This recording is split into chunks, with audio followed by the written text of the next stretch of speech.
Hey guys, Sarah here.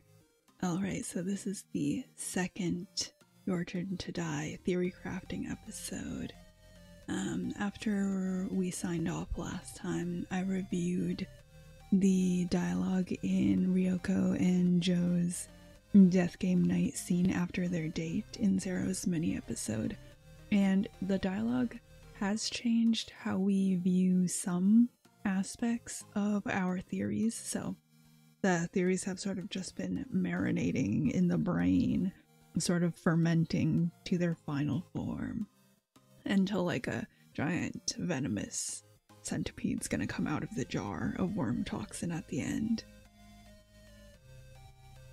I thought about it a little bit, and I think how I'm gonna do it is I'll go through while theory crafting with you guys, and then at the end, after we complete the entire playthrough and look at the other sort of canonical quotation marks materials such as island existence, fondness event dialogue, I'll make a sort of wrap-up theory video telling you where my theories sit at the end of everything, because if I continue revisiting each and every theory, we're gonna be here for 100 episodes, so I just think this is the best idea.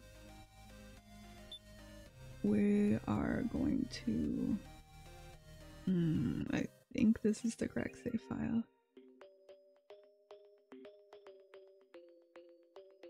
Let me just insert this here because I forgot to say it earlier, but this playthrough contains spoilers. I've played the game before and it's a theory crafting playthrough, so I'm going to be discussing and bringing up character deaths and events before they happen in the game. So if this is your first time watching Your Turn to Die and you have never played it before, if you want to play it, there's a link in the description to the Steam page, and if you don't want to play it but want to watch a playthrough, Manly's playthrough is our favorite one. And we highly recommend it. Okay, you have been warned. Spoilers, full spoilers for the entire game in this episode. After all the participants complete their first trials, and then they sort of gather in the main hall to discuss what's going on and then meet each other. Here's where we get our first glimpse of all the survivors at this point's personalities. And I think it probably foreshadows some aspects as well, including the biggest mystery that I'm trying to solve, or at least form a semi-reasonable theory of during this playthrough, which is where the hell is Professor Mishima's head? I don't like any of my current theories about it, so hopefully we can formulate something, create something, bake something a little tad tiny bit more reasonable, I'd say. So before we get started, let me sort of take a look at the main hall. Aside from it being oddly reflective, I think the most important parts to note about it are these door openings on the left-hand side. Essentially, what we learn later with So is that these doors are where the participants came out from.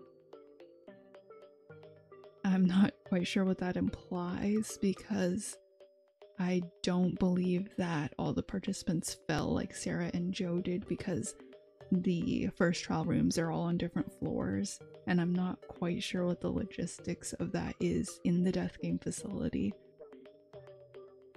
I don't think it's all a whole bunch of long drop hallways into these rooms, but let me count how many we have here real quick.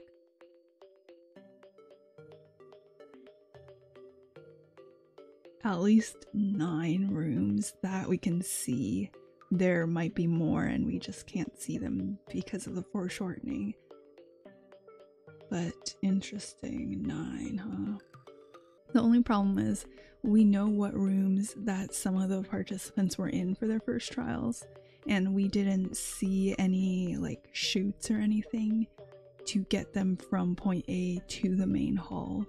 However, there could be some sort of elaborate person transporting garbage chute system in the facility, that's a little sci-fi. I think it would make more sense if the floor masters just knocked everyone out with like gas or something and then just dumped them here in the main hall.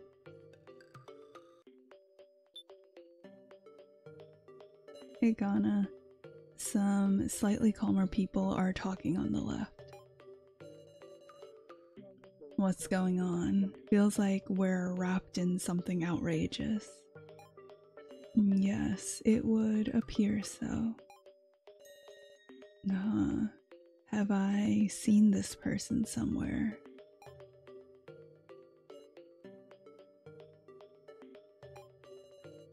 Have you ever noticed that Kana has blue eyelashes? Yeah, it looks like she's wearing sort of an indigo-ish purple-blue mascara or something. We've always loved the idea that, you know how little kids adore wearing makeup if they see a grown-up wearing it? We've always just loved the idea that she got one of those little kitty makeup sets for her birthday and she always puts some mascara on in the morning to be more like her sister or mother. Such a cute idea. Did something happen? In the center, there's a discussion happening centered around a single man. Hold on a second. We should confirm what each of us knows. That's all well and good, but I don't even know where this is. I had quite a terrible experience earlier, so I can't remain calm.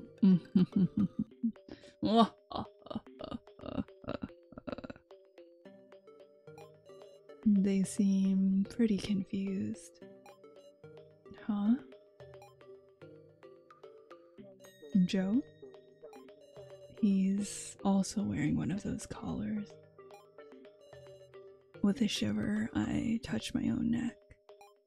There was something. A collar? I can't get it off. These collars are pretty high tech, huh? They have a heart rate monitor? How have I never noticed that before? Interesting. So his scarf serves a double purpose, as in hiding how scared he actually is throughout all of this. Fascinating. Also, I just noticed how short Sarah's little extra long bang here is on the side. We always like to draw it a little longer, pretty much to her collarbone.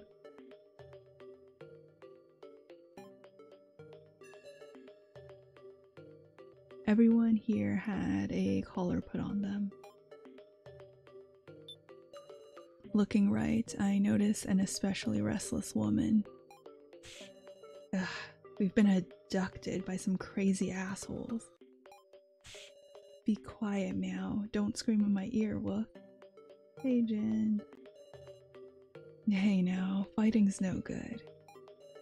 I could feel the tension in the air. There's even a grade school kid.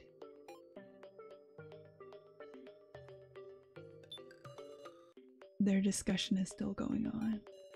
Finally, my head was starting to clear. There are 11 people here, including myself. All of us are wearing collars. Isn't Joe coming over to me? Has he not noticed I'm awake? We'll be nice to Joe this time. Joe. Good, so you're okay. Who are you? What kind of joke was that? What are you saying? I'm Sarah. Did you forget your own friend's face? Don't tell me he's seriously saying he doesn't know me or something. Could you be the Sarah who's a terrible swimmer? What? Joe, this is not the time for jokes. My bad, my bad. Joe and Sarah, eh? And then here we see KG sort of taking in the fact that Joe and Sarah know each other and they're pretty good friends. You two are friends. Yeah, we are. Thanks for that. Joe here wasn't speaking up, see? And then the return of Joe's little bit of wariness toward KG and the others.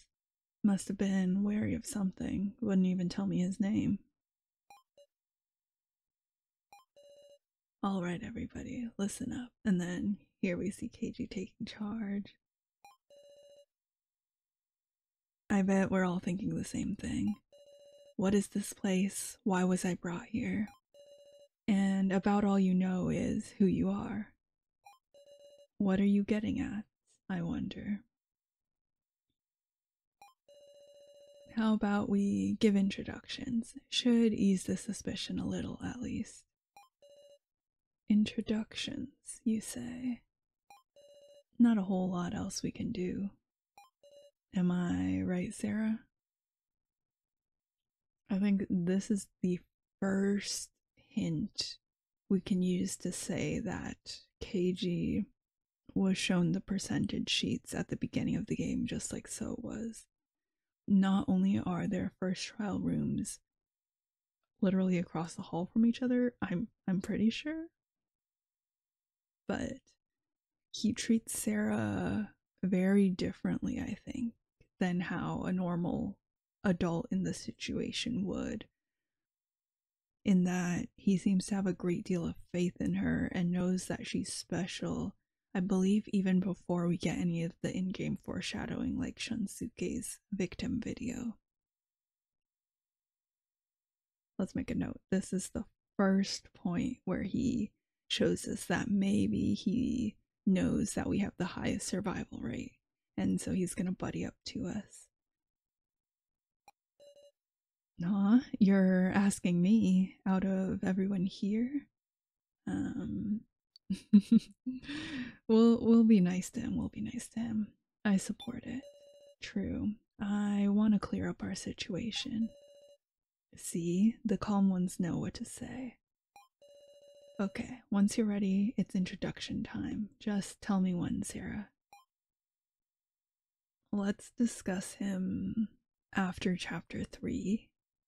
The majority of what's going on with him, but I always get vibes from KG that KG and Sarah working together is a lot like Sarah walking next to the devil, and eventually the devil's gonna come collect his dues, which just, you know, fantastic, horrific, but fantastic. There's two men keeping a watchful eye, and a terrified girl. That's no ordinary sort of fear.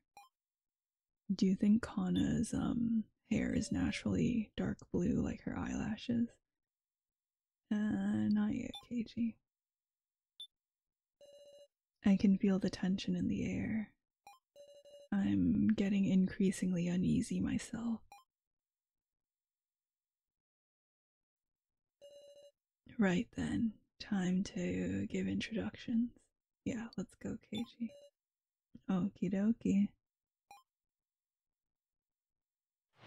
In the manga, that scene goes a lot differently. In that, KG seems pretty out of character. He wraps out an arm around Mishima's neck.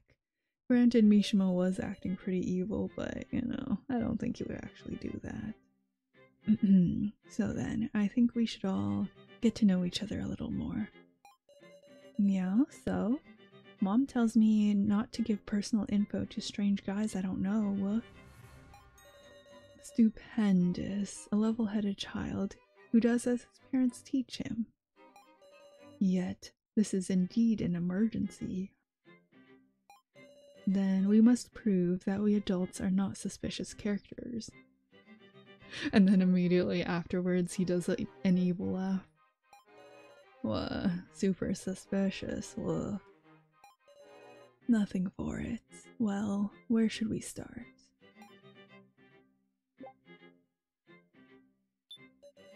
Hey, you can keep it simple. Name and occupation.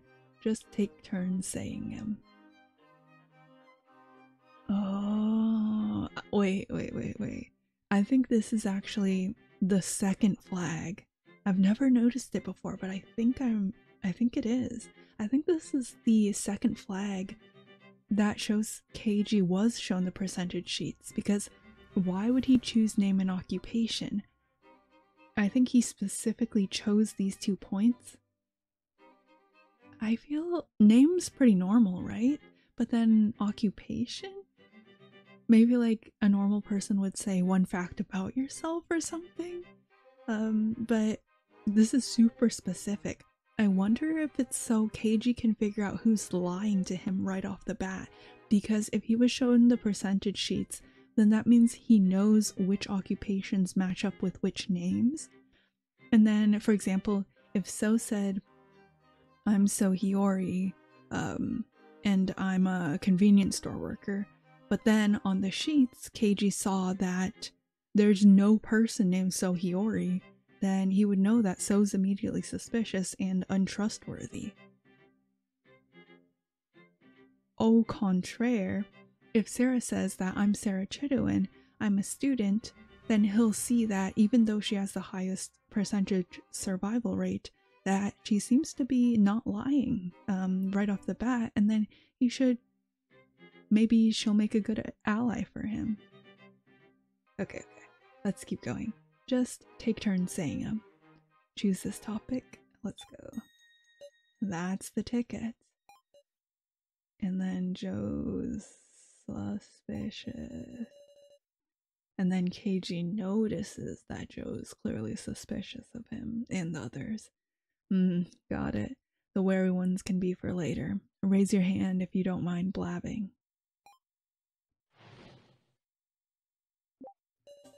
And then Mishima immediately volunteers his information.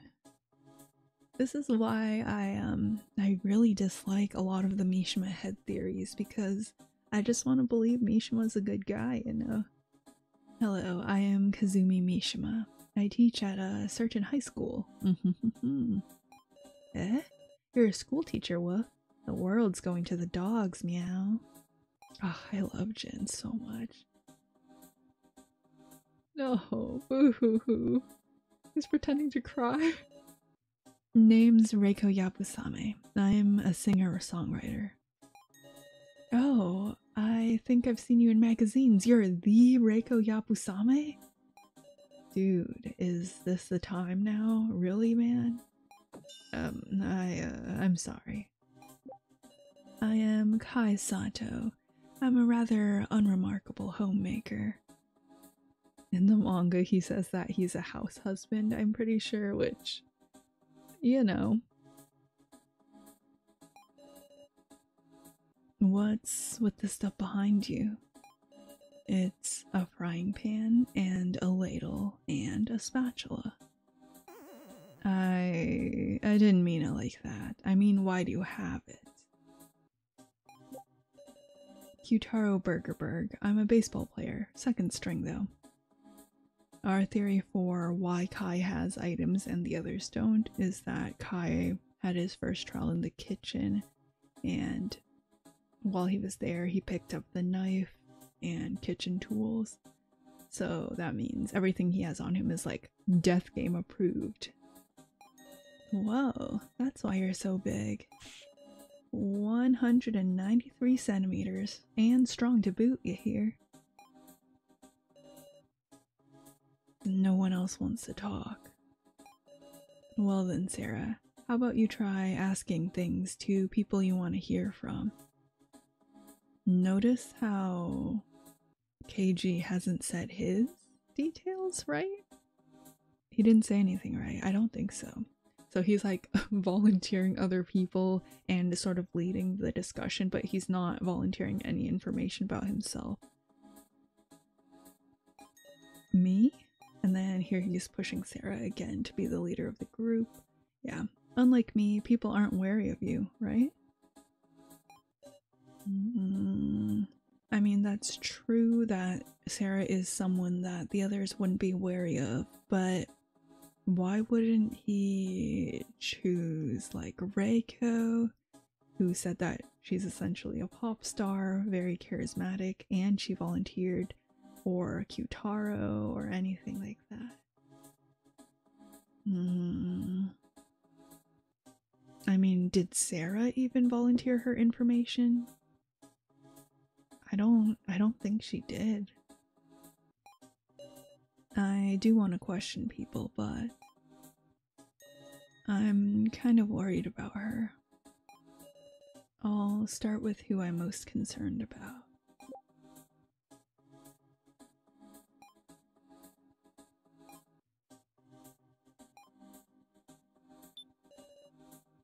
Oh, she's trembling.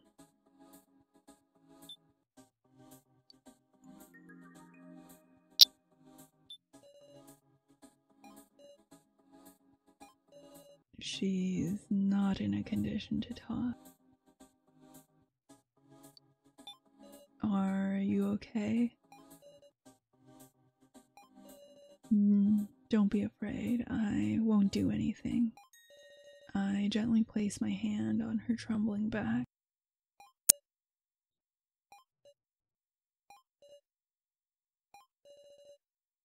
Thank you very much. Seems she's calmed down a little.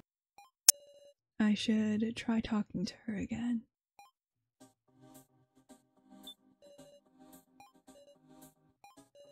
Still in no condition to talk.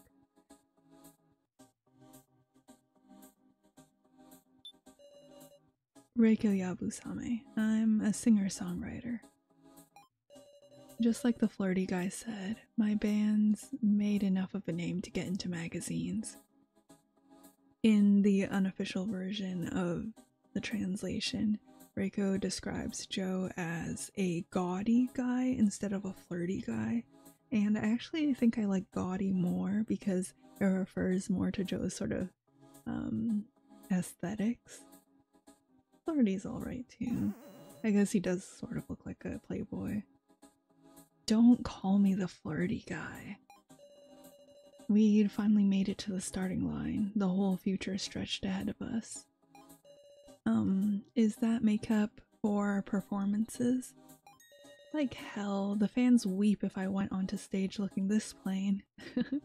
I've always been curious what Reiko's current performance makeup looks like, because we saw in the past she used to have like a face tattoo on her forehead and like cheek makeup and stuff. I wonder if it's even more than that now, or if it's like different colors, or if it's sort of toned down. That's plain. I finished a new track, so I had plans to meet with my bandmates, and then this shit happens. For a session, I guess. What should we say? I can't quite remember what she responds to for these dialogues.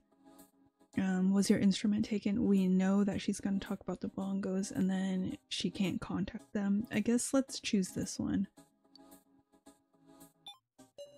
Naturally, all my stuff's gone. Okay, so that sort of confirms that the kidnappers took all their items that they had on them, their personal effects, like their phones, which is why they can't just call for help.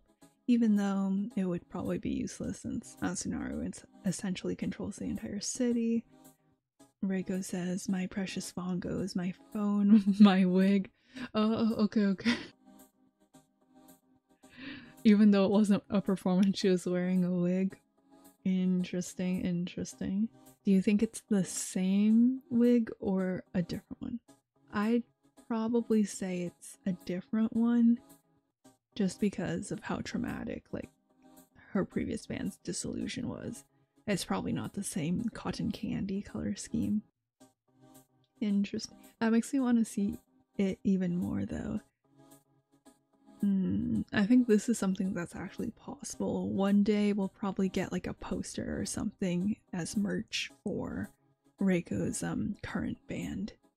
Well, maybe because Non-Kidai has been making new NPC sprites for the mini episodes, and then we got Alice's, which was from the past. So if we get Reiko's, it might include members of her new band, possibly. Alright, we're gonna do the second dialogue option for Reiko. Was your instrument taken? Probably. Damn it, to lose something so important. Bongos. Kidnappers, if you threw out my stuff, I'll beat your ass so hard. Is now the time to worry about belongings? Some of that stuff's as important to me as my life. I'm sorry. All her stuff was taken, huh? I'm Kai Sato, a rather unremarkable homemaker. My best meal is Eggs Benedict. A chef, eh? No, not a chef, but a homemaker. Akin to a house husband. Same difference if you both make tasty food. I suppose so. I feel like I've met this person somewhere. I don't remember what Kai says to these dialogue options either. Okay, let's ask about this because I don't remember if he said anything about it. Where did you get your utensils? Oh, the frying pan and whatnot. They were in a room I was in earlier. Oh, wait. I need to maybe pay more attention because literally I think he just confirms it right there that he got them in the facility and I just never remembered that. So you got them after arriving here? Yes, that's correct. I felt that they could offer protection. Nah.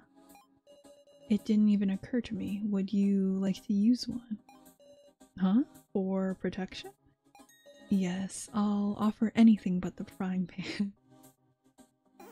Then I'll pass. Do you know me? It's fine. If you don't remember, it must just be me. Miss Sarah? Huh? You do know me. I simply heard your name earlier. So, it's our first time meeting after all. It felt like I'd met him somewhere, but talking to him, it didn't feel that way at all. Is it just my imagination? Perhaps I should discard my cookware. But it could be useful for something. At the least, I bet I could make Eggs Benedict. Yeah, I definitely remember if I met such a weirdo. Do you think Kai's watched Rapunzel before, like Tangled? Let's ask Mishima some questions. Incidentally, I teach Japanese and art. Mwahaha. Art teacher for sure. We could also see Mishima teaching physics. And during his demonstrations, everyone would be like scared for his health. I mean, obviously health and safety and whatnot, but I've had some pretty eccentric professors who, if their demonstrations went wrong, I could definitely see a shard of a ball or something flying into their eyes. So, you know, oftentimes their sort of passion for teaching is put above their sort of general well-being for themselves. School teacher, huh? Can't quite picture it. And then Keiji's expressing open suspicion of Mishima. Indeed, I hear that quite often. I've got no right to say it, but you're suspicious from every angle. You truly don't have any right to say that. Apologize to the professor, please. Whoa now. What's this, little miss? Pardon. You see, she is a former student of mine. Please forgive her. He's a really good teacher. Please don't judge a book by its cover. I suppose my appearance is shady after all. How shocking. Apparently Mishima's only like 35 or something, which is interesting. Well, I don't have much else to judge on. Don't know much about you either, little miss. I'll introduce myself. There's nothing guilty about us. Well, excuse me. It's time to cool down, yes. Should I ask Professor Mishima something? Memories about arriving. It was a joyous day. My students wished to be taught oil painting, so I held a lesson at my secret atelier. Everyone loves the professor.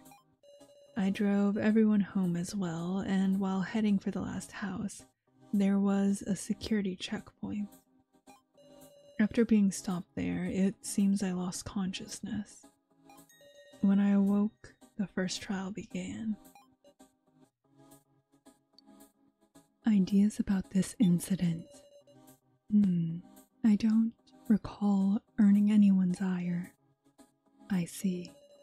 Of course, surely there have been many times I've been disliked by students, but no student would cause such an incident, so I like to believe. After all, as you can see, I even have students who come visit me after graduation. I believe we made it through the first trial thanks to our combined knowledge as well. We emerged safe thanks to our combined wits. Saved by my own student. I'm very proud of her. The first trial. I'm a former student of Professor Mishima's, currently at an art college. My name is now Ekagoro. Egokoro? Ego Koro? As in ego and heart? That better not be foreshadowing. Am I a softie to hope that everyone's fine and no one's the mastermind? Because I just really would not enjoy it if one of them was the mastermind, because it means all our sort of love for them as characters would sort of have to go down the drain because they would be acting the entire time. It's thanks to Professor Mishima that I attend an art college now. The professor's a good person, so please believe me, Sarah. I'm not especially doubting it.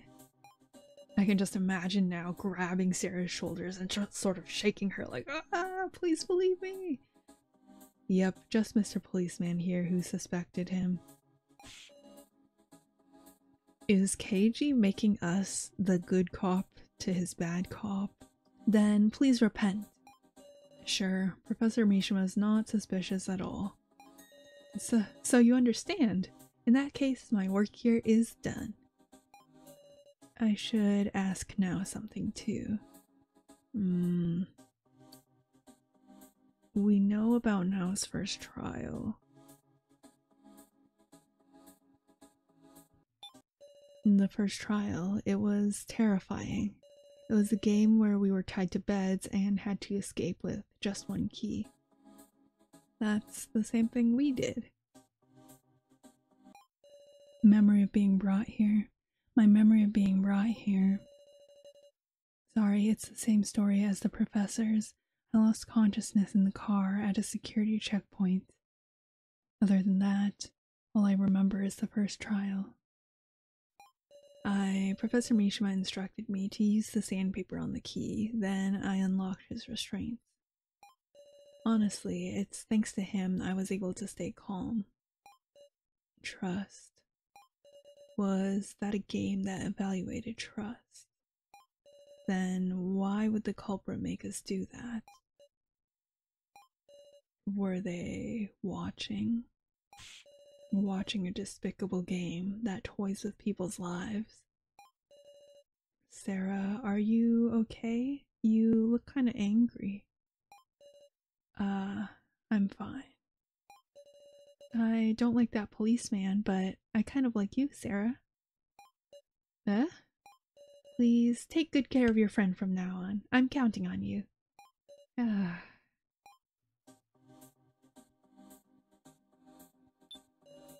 Huh? Did I not introduce myself? My name's Keiji Shinogi, working as a policeman. There's Keiji red flag number 1. Maybe I'll try to make a graphic for it and put it on screen because this man is going to rake up a whole bunch of them, especially in chapter 2. There's red flag number 1. Keiji's lying to us. Huh? Police? You got it, so don't trouble your friendly policeman. Well, wait, he says. So you got it, so don't trouble your friendly policeman. Well, not that I'm really that sort of cop. Maybe he's just saying that Joe shouldn't trouble with suspecting him. Then you should have mentioned that sooner. I got abducted in the middle of an investigation. It was tough to find a chance to spill it. Should I count that as red flag number 2? Let's count that as red flag number 2. Here Keiji's lying about what he was doing before he was abducted.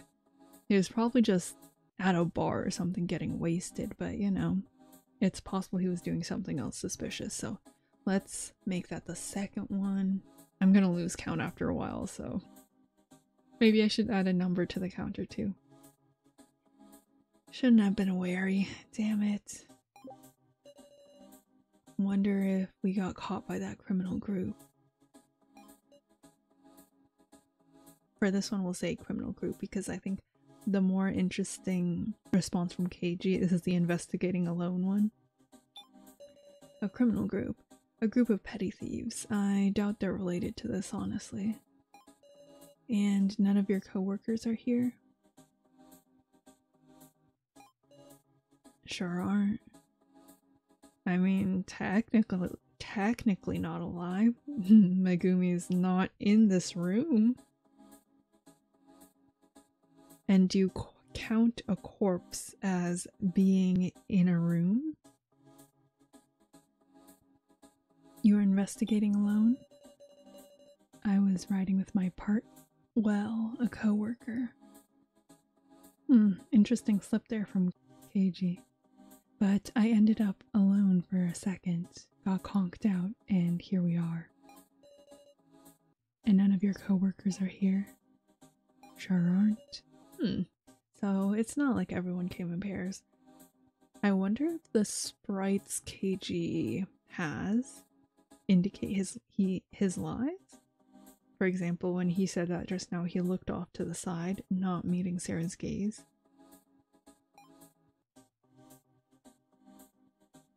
After Joe found out that Keiji was a policeman, he became more open to talking.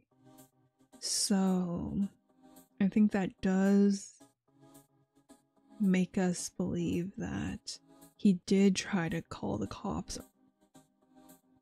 Or originally he intended to, but then just never got around to it.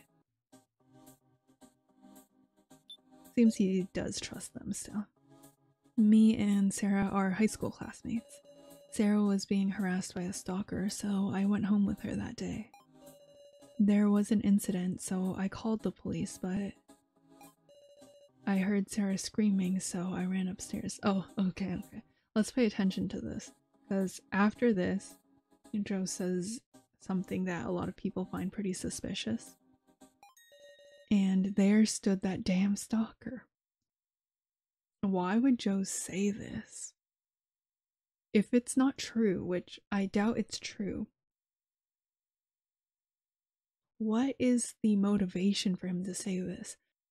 Joe doesn't tell us he recognizes Kai at all. do you think he does recognize Kai, but then after he saw the way Kai's acting, maybe he realized that Kai wasn't a stalker and wasn't a bad person? But then why would he say damn stalker in a negative tone if he knew that the stalker wasn't a negative character? My brain hurts. So Joe says, there stood that damn stalker after he ran upstairs.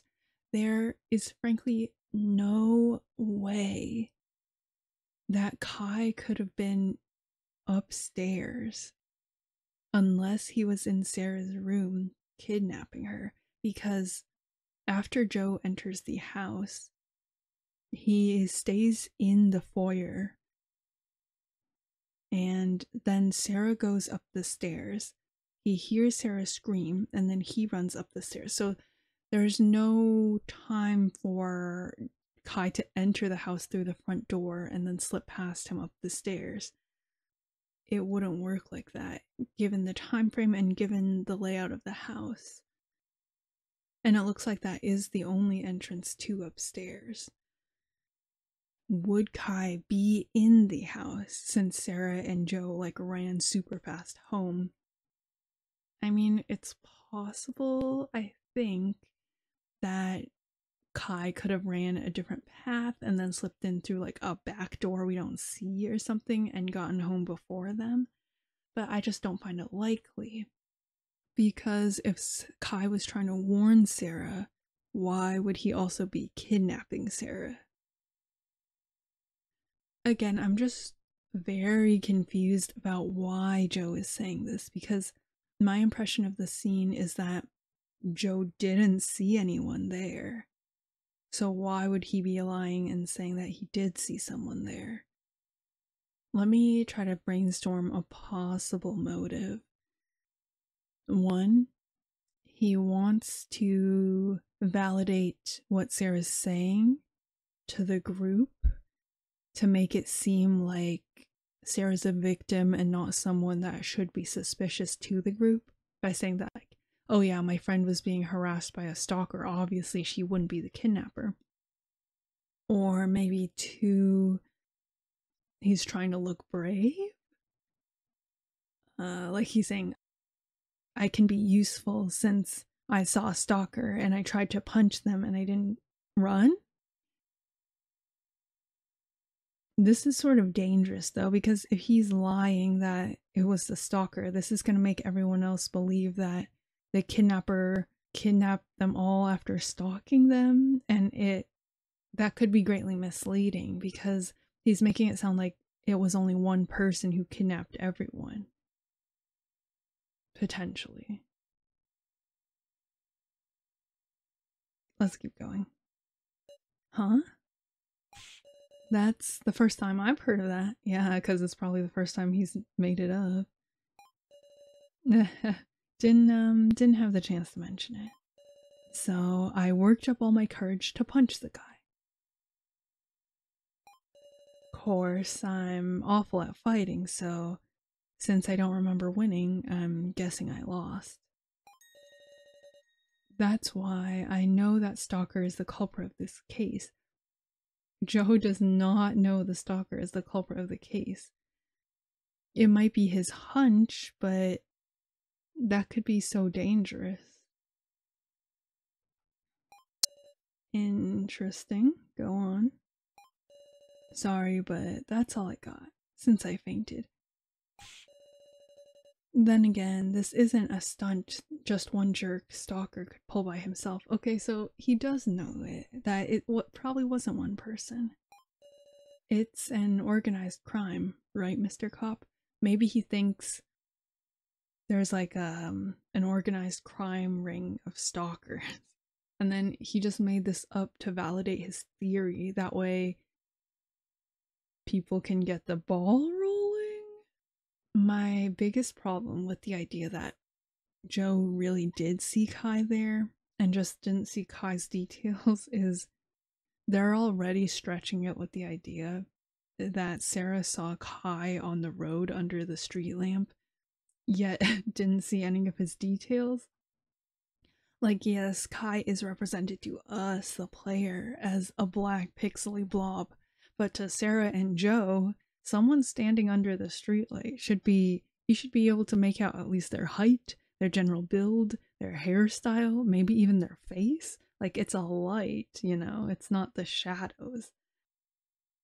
This is really stretching it if they're gonna say that Kai somehow sprinted all the way to Sarah's home, entered through a back door we didn't see, got there ahead of them, went up to Sarah's room, locked the door, yet somehow put the key in the living room. I have no clue how that would work.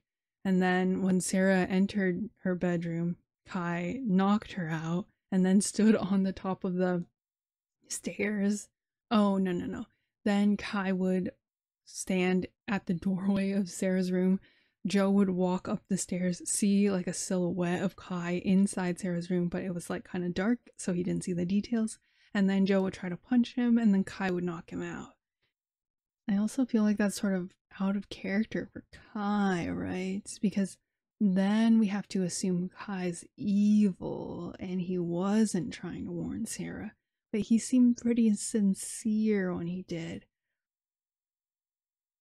After all that deliberation, I think for now we're gonna just headcanon that Joe's lying because he wants the group to unite and sort of fight against a stalker crime ring that he hypothesizes kidnapped them.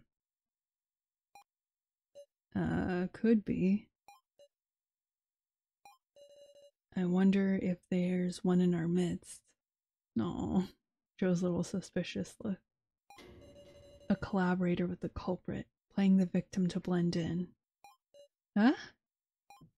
Hearing Joe say that, I understood why he'd been so wary and acting so strange. What is it? You want to laugh? You can't say there isn't. You sure are funny, man. I hate this guy. Joe doesn't hate anyone, but he hates KG. A collaborator with the culprit.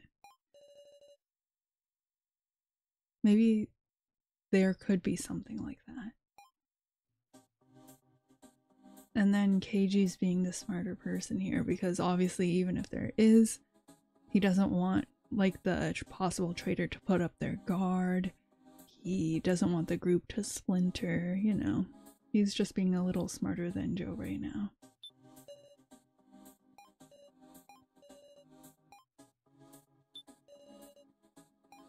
Yttd Burgerberg. Do you think that little logo on his shirt is like a Pac-Man? I wonder if he plays video games. I could definitely see Yttd being the sort of guy who would go into an old-fashioned diner and order like a burger and fries, and then play the super greasy ancient Pac-Man machine in the diner for hours. I could see that. Ooh, maybe it could be like a bar instead of a diner. A bar with wooden countertops that's been there for ages, maybe for decades, and then the Pac-Man machine is so old it's free and you don't have to put quarters in to play it. That could be cute, that could be cute. Yeah, I'm a ball player, but if you work out too much and hurt yourself, you'll never hit the big leagues. Even among this bunch, this guy stands out.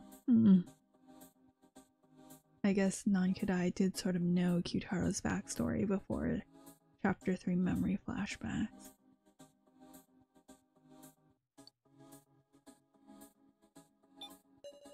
What country are you from? I don't got a clue where I was born, neither. Had parents, but off they went before I could remember 'em. Still, my nationality is Japanese. Don't know about the dialect, but it's a mix. What dialect is that? No kidding, what is it indeed? Grew up in a strange orphanage, so it's probably a mix of a whole bunch. But it was in Japan, so that's my nationality. Parents left when I was little, though, and I don't know where I was born. Ain't nothing can't be fixed if you talk it out. Incidentally, I believe baseball has positions. And then So's sort of trying to extract useful information out of Kyutaro. I'm a pitcher, confident in my batting too, and I was lucky enough to go to Central League. I don't really follow, but does that mean you're good at both throwing the ball and hitting it with the bat? So's over here having hallucinations of Kyutaro smashing his skull in with a baseball bat. Oh, so... Well, yeah, that's right. I don't know about baseball either, but he seems pretty proud of his strength. Sarah notes it too. I was all happy after a long and coming comeback game, so I went drinking, then I don't remember a thing. Then when I wake up, I got a collar on in this place, like I'm a dog or something. Such a bummer. I can't believe I can't get this thing off. Even his strength can't remove it. I should introduce myself too soon, huh? Fine, I can read the room, Woof. It's, you know, the mature response, meow.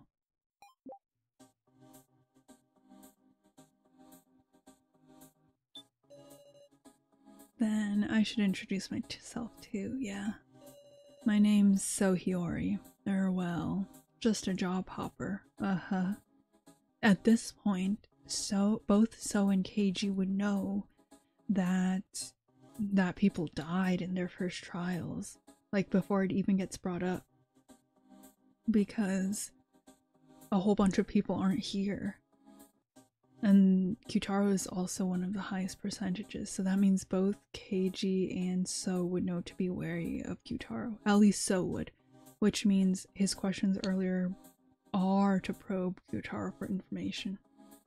Okay, so that makes Joe a little less suspicious to Keiji because there are others whose names aren't on the sheet as well, which include Joe, Now, Kai.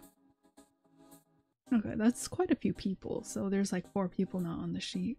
He already knows something's up at this point, that means. Either he thinks they're all lying to him, or he thinks something's wrong with the percentage sheets. I think he would be smart enough to think that there's something wrong with the percentage sheets and it wasn't telling him everything.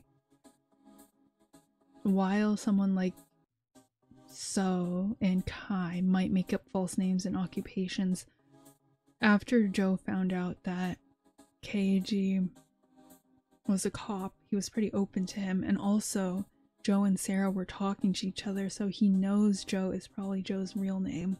Unless it's like a different name than what's on his birth certificate, which I guess that's entirely possible.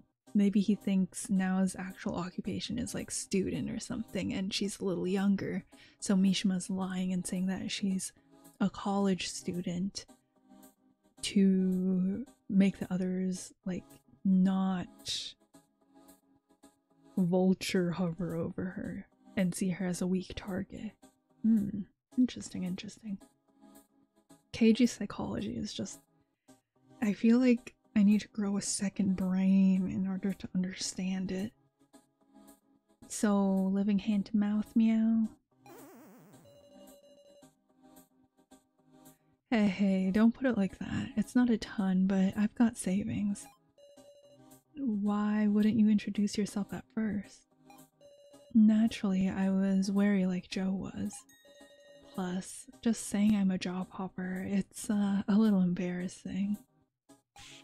Just make up some lie, meow. You're honest to a fault, Woof.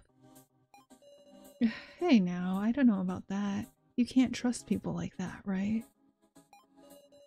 He's always smiling. He seems to be kind, or maybe more timid. I mean, she has the wrong opinion of him, but technically she has the right opinion of him because that's how he actually was, at least like 2.5 years ago. But it's definitely not how he is currently, like right now in the death game. Come on, don't look at me so pitifully. Miss Sarah, you seem steadfast and strong. I'm jealous. Ooh, and then there's So's first major indication that he's seen the participant sheets. He's jealous of her percent. Actually, I wanted to ask you something. Gosh, feels like you're asking in such a first things first way. I mean, Sarah is pretty blunt and straightforward. I was on the way to my usual part-time job at a convenience store. It's a bad part of town, and I was aware of how dangerous it can be out at night. But the night shift wages are good, so... my boy working graveyard shifts. Do you think that So is lying here? Personally, I think he's probably telling the truth. That he does work like minimum wage jobs, just that maybe there's a chance he could possibly do a little like coding work on the side, either freelance above board stuff or maybe even a little a tiny bit shady stuff. I'd say maybe freelance above board stuff, cause I mean he does have hacking skills, so that would support the shady theory, but I just don't think he would have the balls for that. Minimum wage is bad, but it's not like he's supporting his aging parents or a kid or anything, so I don't see how he would need like illegal amounts of money. I could see him picking up a second job to help with things like insurance and medical bills and stuff, but yeah. We'll believe him here. Even though he is a pretty good liar, I'm terrible at seeing through lies. I always believed him whatever he said during my first playthrough, and yeah, he was a scary dude. Also, there's a doodle in the participant guidebook that has So in a minimum wage convenience store uniform, so yes. Suddenly, someone attacked me. I can't remember what else happened then. Ideas about this incident. Gosh, feels like you're asking in such a first things first way. Ideas, huh? I've got none. I apologize for arguments right away. So not that. Haven't even left enough of an impression on anyone to be hated by someone. I think he does believe this, even with Midori. Some days I think that I don't show enough gratitude to my parents, but they just spoil me so much. Man, I've got to become independent already. Sorry, I can't remember anything much. Well, neither can we. Right. I can see Sarah saying that in a tone of voice that's like completely like, oh yeah, understanding in her mind, and then So just interpreting that completely the wrong way, as in super passive aggressive. Sarah's like, oh yeah, don't worry, neither can we, and then So just hears it as, well, neither can we, so be quiet. Their relationship cracks me up. It's just so antagonistic. Hey, don't sweat it, man. Once you go home, find a job, meow. Ugh, job hunting. Ugh, steady work. Looks like he's being crushed under not only the immediate fear, but an uncertain future. And then Jin. I heard somewhere that it could actually be pronounced Gin, but I love the pronunciation of Jin because that's also the name of one of the baddies in Case Closed, which is one of my favorite nostalgic series, so Jin as in gin and tonic. That way it covers our bases if he turns out to be super evil or anything. I can read the room too, meow. My name is Jinny Bushiwa. I'm a 6th grader, meow. Great introduction, kiddo. Aww. Keiji's being supportive of him. That's good, that's good. Don't call me a kid. I just introduced myself because you guys don't seem like anything special, Woof. Do you remember anything about why you were brought to this place? Woof, nope.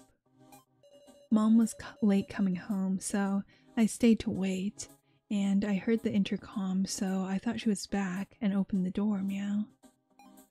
A different grown-up was standing there, meow. Don't remember anything else, Woof. I see. Jen. Don't give me those looks, Woof. I'm a strong boy, meow. He's acting tough, but he must be scared. Let's work together to go home. Meow. Work together, Woof Woof. You're a tough kid. Of course, meow. Don't just think I'm a regular kid, Woof. I'll definitely make those kidnappers pay, meow. You might just be right, Jin. We'll have them make up for what they did. I gave him a pat on the head. Meow. You seem nice, Big Sis Sarah. I'm okay trusting you, meow. I'll only trust you, Big Sis Sarah, Woof. Big Sis? Huh? It's not Big Bro, is it, Woof? Oh, that's so cute. Personal Sarah headcanon. We love the idea that she doesn't understand the concept of gender identity. Truly the most blessed with ignorance mindset ever. The universe really said, Sarah's so special, she'll never have to deal with that identity crisis. Sarah. We just love her so much. Like, honestly, only the best for her. But Jin's being a little ally here. Maybe I got it all wrong, man. That's not the problem. If I had a little brother, I wonder if he'd talk to me like that. Sarah wanted a cat? Well, she can have a little cat, little bro. Listen, if Jin does not survive the death game, I'll rewrite it. I'll rewrite an entire ending so that he can survive. Do I think he will? Yes. I have very high hopes he will, on top of another theory that essentially gives him a second life. Sort of like a cat. We'll discuss it later. But yeah, let's see who's left. We got Kana. Hey Kana. Are you okay? If you've calmed down, could you talk to me? I'll say I'm Kana Kizuichi. Kizuchi. She's able to talk now. Kana, could you tell me about yourself? Okay. I'm in middle school and it's okay, you don't need to rush. I was coming home with my big sister. We were eating ice cream. We were just walking along and talking about what to have for dinner. So suddenly some scary people came out from a black car parked on the road. I see. That must have been frightening. Her sister. What she just said makes it sound like the two of them were both kidnapped, but there's only Kana here. Just a hunch, but I feel like it would be bad to ask about it now.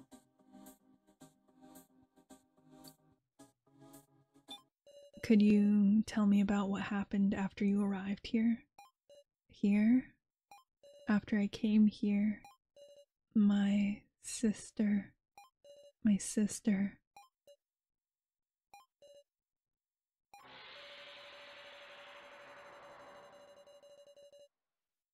Oh, that kind of hurts the eyes.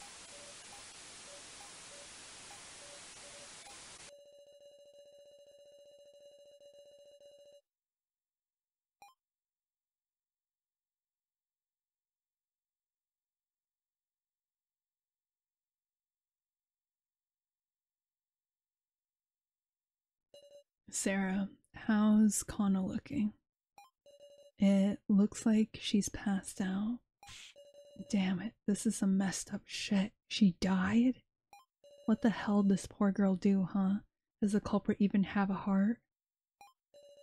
Seems like this isn't some joke or prank.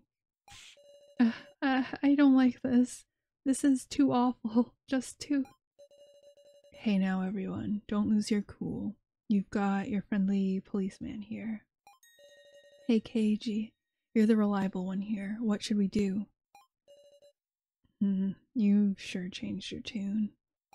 Well, first things first, why don't we confirm what each of us has found in this place? That sounds like a good plan. That's just what I was thinking of saying. See, I picked up this thing.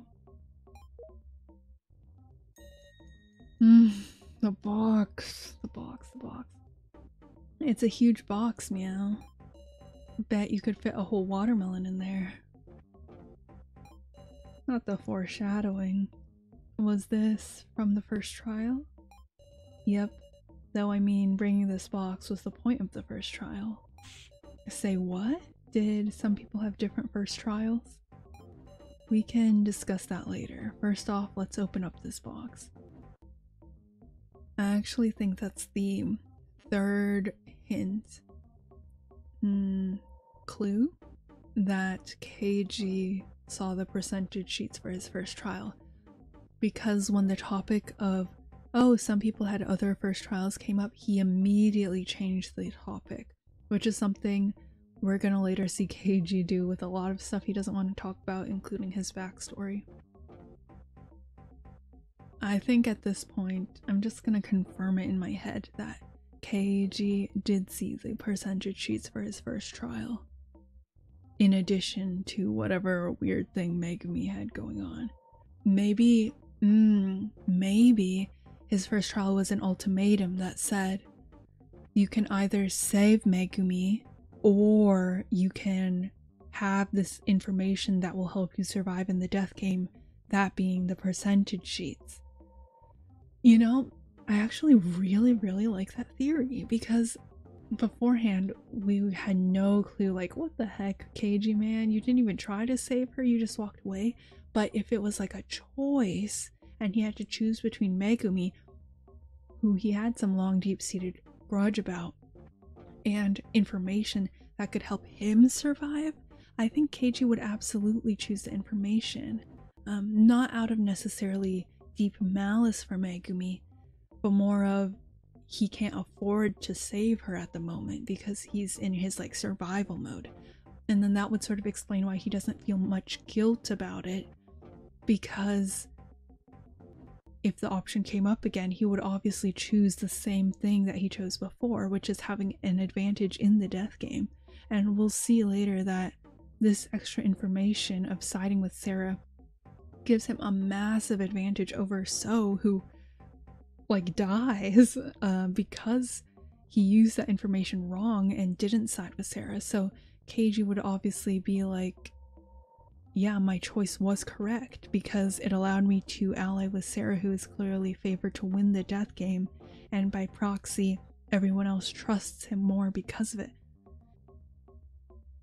One more mystery down. I think that is a good solution, a good answer for that mystery.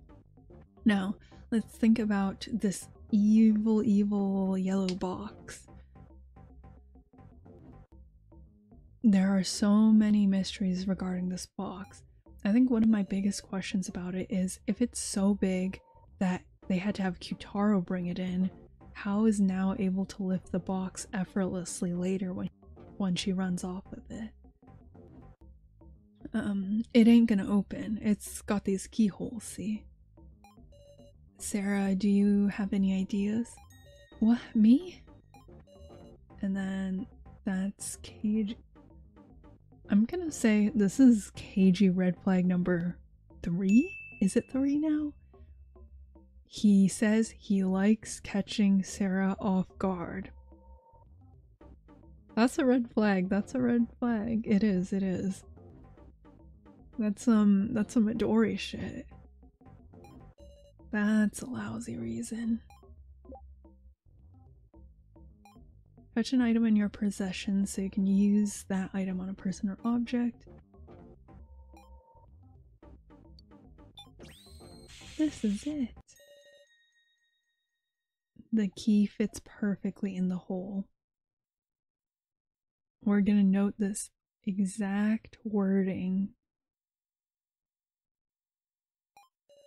It says it fits perfectly in the hole. Sarah says there are 3 keyholes, which means, can we use our key too? Let's try it out. Oh, and I wonder if Kana took a red key from Kana's clothes.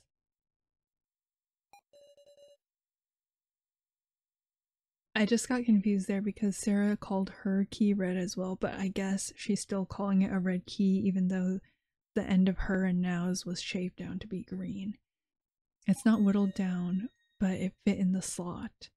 The other 2 keys also fit perfectly. This is one of the most important supporting points to why we believe that Kana's first trial was unfair, because though it's not the same wording in the manga, here they specifically state that all 3 keys fit in the box perfectly. That means 2 of the keys were shaved down but still fit perfectly, and then the other one was not shaved down yet still fit perfectly. Sort of, I wonder if that's implying that the box was made to only be able to open if there were 2 successful first trials and 1 failed first trial. Because a key's thickness does impact whether or not it can fit in a keyhole, right? Yeah, I don't see how it couldn't. This could just be like an unintentional oversight though. But I did look back at how the scene was depicted in the manga, and so here in the game, Joe had to stand very tall, stretch up, reach the sandpaper, and somehow scrape a whole bunch of resin off a key without scraping off like all of the resin, or is the green key metal, whatever. So essentially, the point is Joe needed to reach very high to the ceiling where sandpaper was hanging and scrape a key that was like presumably above his head. And then in the manga, it's a little different, but essentially the gist of it is the key in the manga is a green key and then it's covered with a red candy coating, which I actually like quite a bit better. However, in order to get the candy off, Joe has to push a dresser across the room, stand on top of the dresser, and then reach super high with his arm above his head. And just to note that Joe is like 5'9", 5'9". So he's a pretty tall dude. And he had to stand on a dresser and stretch his arm above his head, giving additional height in order to reach the candle that melted the candy coating off the red key to turn it into a green key. And while there's no reason to believe Kana and Kugi's room was set up the same way, we don't have any reason to believe it was set up differently either. So if it was set up the same way, I just cannot see Kana possibly reaching the sandpaper or the candle to get the red coating off the green key. Kana's a lot shorter than Joe, and I don't know if she could push a dresser across the room to even attempt it for the manga scenario, or if she could reach sandpaper hanging from the ceiling in the game scenario. So I feel like it's impossible for her to have been able to succeed and save Kugi. Another reason we believe this is because, as we find out later, the participants are given handicaps and boons to help or hinder them.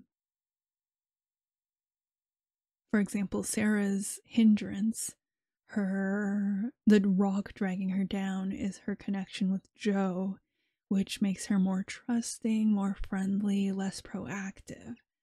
And then for So, who had I'm not going to say he had a 0.0% survival rate. I'm going to say he had a low survival rate. For So, seeing the percentage sheets is what gives him the motivation and ability to adapt his act to become So Hiyori and give himself a better chance of survival. So that's an example of a hindrance for Sarah and a boon for So. So what's to say the other characters don't have boons or hindrances as well? Jin's second life, Kyutaro's easy first trial, Kai's easy first trial in the kitchen where he got access to his knife, stuff like that. And then, of course, Keiji's first trial with Megumi, where he was the one out of danger completely. And then he was given the percentage sheets, but instead of it raising his survival chance, like with So, seeing the percentage sheets decrease Keiji's danger factor to Sarah and the other participants.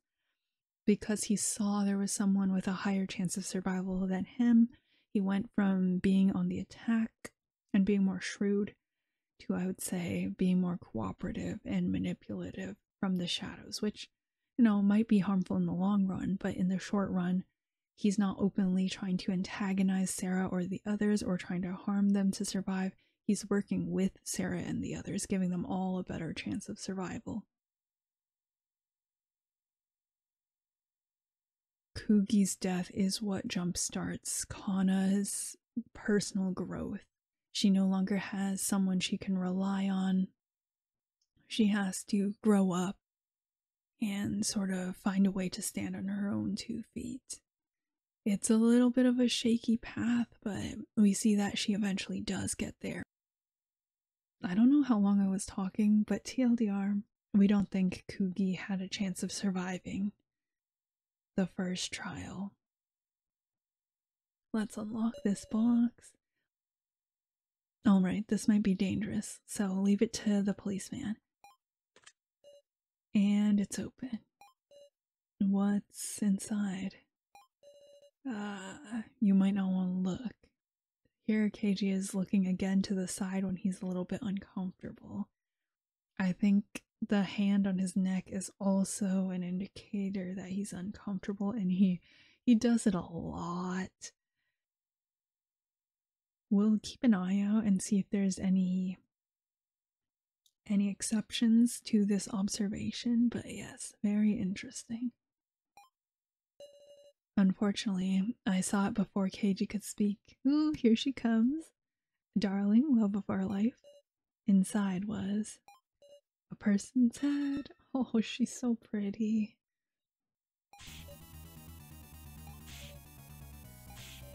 For real? Wait, isn't it just a doll? Huh? Oh, you're right. A letter. Find my body, bring me back, for I don't have arms or legs. Find her body. Where could the body be? Do we even need to find it, Meow? This could be a trap, Woof. That's true. I don't think there's any need to do what the letter says. I think it's about time we search outside of this room. Isn't that dangerous? I want to get back home. Can't stand to just sit still here. Let's move in groups. So that no one does anything suspicious, right? Interesting. So the others didn't quite say it, but Joe right out voiced it. And then Keiji immediately knew what he was saying, and obviously he agrees, but he wasn't about to be the one who said it, huh? I'm scared. If there's some other horrible device like the first trial. Mia now can look after Kana.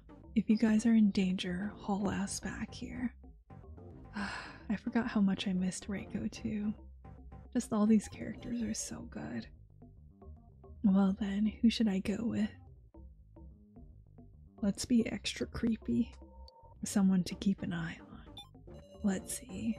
Kai acts so strangely, and I can't fully find myself trusting Keiji. And Kyutaro doesn't seem like a bad person, but thinking like this is just going to make me suspect everyone. Hey Miss Sarah, could we search together? Sorry if you can't trust me. That's fine. I'm not gonna go cry in the corner or anything. It's not anything like that, just... No, I'm glad to hear that. I trust you too, Miss Sarah. I'm not gonna make a red flag counter for So because 90% of the things he says are red flags, but, you know, this is a manipulation tactic. But throwing around a word like trust makes you look suspicious, huh? No, it's not like I really distrust you, So.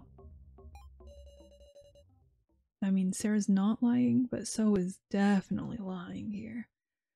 Alright, let's get searching around. Don't have any big spills, guys. And be sure to share any info you find. I really like that phrase, big spills. Maybe I should add that to my vocabulary. It's got like a very mom friend of the group energy. Keiji being the mom friend of the group. I mean, yeah, in a way. Alright, Miss Sarah, should we go? The first trial, a doll head and a body. Let's try to find some kind of clue. Regarding the doll head, I think it's hilarious that in the manga, Miley takes the extensions off of the head because to make it easier and more portable to carry around. I'm pretty convinced as of this moment that the long strands of Miley's hair are extensions, which is absolutely hilarious to me. I bet in real life it looks super fake too. To us, we can't tell, we just think it's a little strange that she has the octopus tentacle hair, but I bet in real life it's like cosplay wig looking hair that's completely different in texture and style from her shorter real hair. Oh, and also in the manga, inside the safe, they included a timer to set a time limit for the participants to find Miley's body parts and assemble them in the pink room, and it added a lot of tension and stress to the situation. I actually don't know if I prefer less tension or more tension, because theoretically it's more cool and more horror to have that tension, but in reality, in this situation, because the participants don't know it's a death game yet, and because they don't know really anything about the situation, they naturally, without even the pressure of an artificial time limit, they like just naturally go and explore the facility. I actually quite like that, because what if they failed due to the artificial time limit? Like, there's really no rush for this first floor, and if they failed, the entire death game would be forfeit? I mean, I guess they could just erase the participants' memories because at that point, no one really died.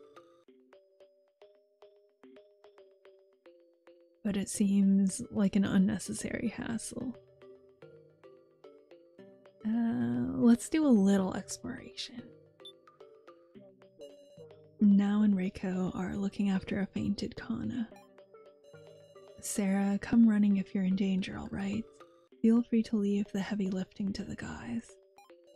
Then again, the scrawny beanie kid doesn't look so tough himself. You better run too.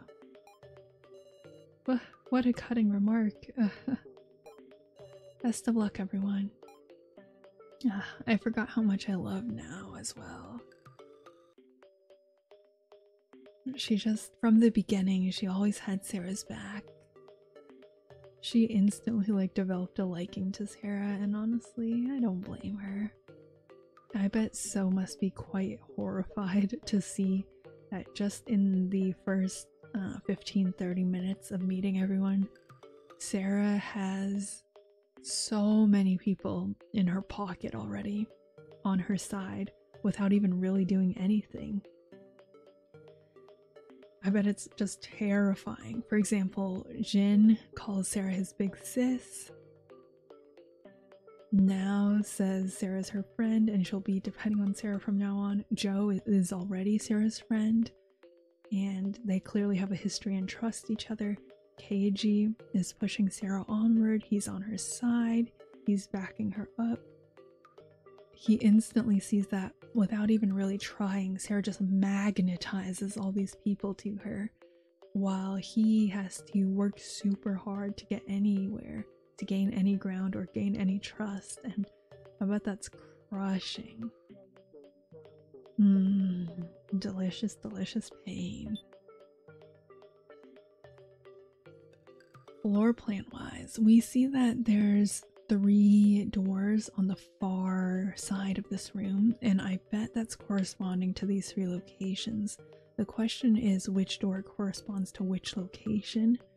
There's either the left to right theory that this first one is the leftmost door, and then this one's the middlemost door, and then this one is the rightmost door all the way on the far side, or it doesn't necessarily have to be that way. There's an order that for sure makes more sense, but I don't know if that's the correct way, like layout wise. For example, if you drew the blueprint, there's rooms that fit next to each other better than others, but that's not the same as the left to right configuration, so I guess for now we just really don't know. We'll go to the left one first, and then this is the bar side. So it says there's a green vending machine here. Seems to sell drinks, but I've got no money. Oh yeah, and interesting to know, later we'll find out that So's already been to the bar. So anything like he says with wonder or curiosity, he might have already seen it and just been lying to us. A vending machine with high prices. Water and soda both cost 1,000 yen each. Talk about price gouging. That is a lot. That's like 10 bucks.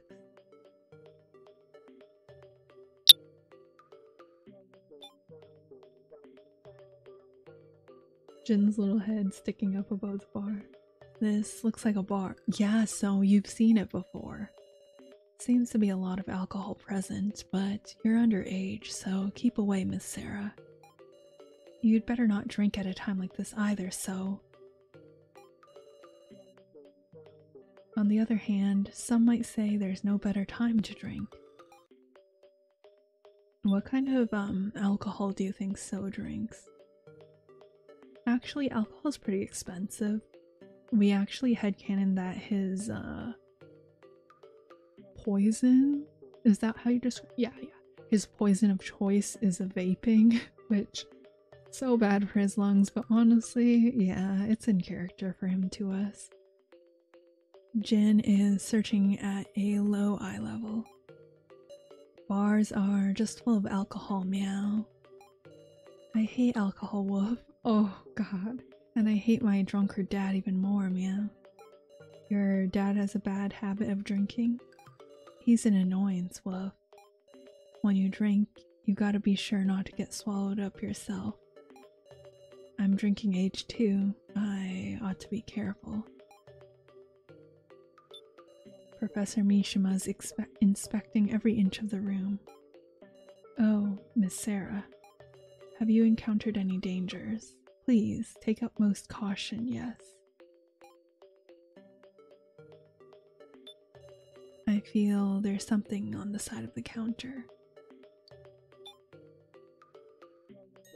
A sliding door. There's a sliding door on the side of the counter. I don't think we can open it yet, but let's try. Let's open it, I guess. Yeah. Won't open. I forgot that So was the one who tried to open this. I'm too weak. I really doubt I can open this. I completely misremembered the scene. Originally, I remembered it as Sarah trying to open it, and I was wondering why she couldn't, but no, it totally makes sense now because So is the one who tried to open it, and obviously he's got those noodle arms, so he can't open it. And this shows that Sarah does trust him because she believes in him. She's like, oh yeah, if you can't open it, obviously it's stuck fast. But in reality, it's probably just like super light. It's probably made of balsa wood or something. Oh, so there's a bunch of names on the blackboard. Can Drink, Alice, Kai, Kazumi, Keiji, Shunsuke, So, Naomichi, Mai, Megumi, Reiko, Kyutaro. Can't Drink, Anzu, Kana, Jin, Kugi, Sarah, Joe, Nao, Hiniko, Ranmaru. Our names, and some strangers' names too. Don't tell me the people who we haven't seen are... Oh, okay. Sarah's insight actually isn't that bad. Like, she immediately assumes the people they haven't seen are dead, and that they were originally participants. I don't know if I would have assumed that, but she immediately like gets it.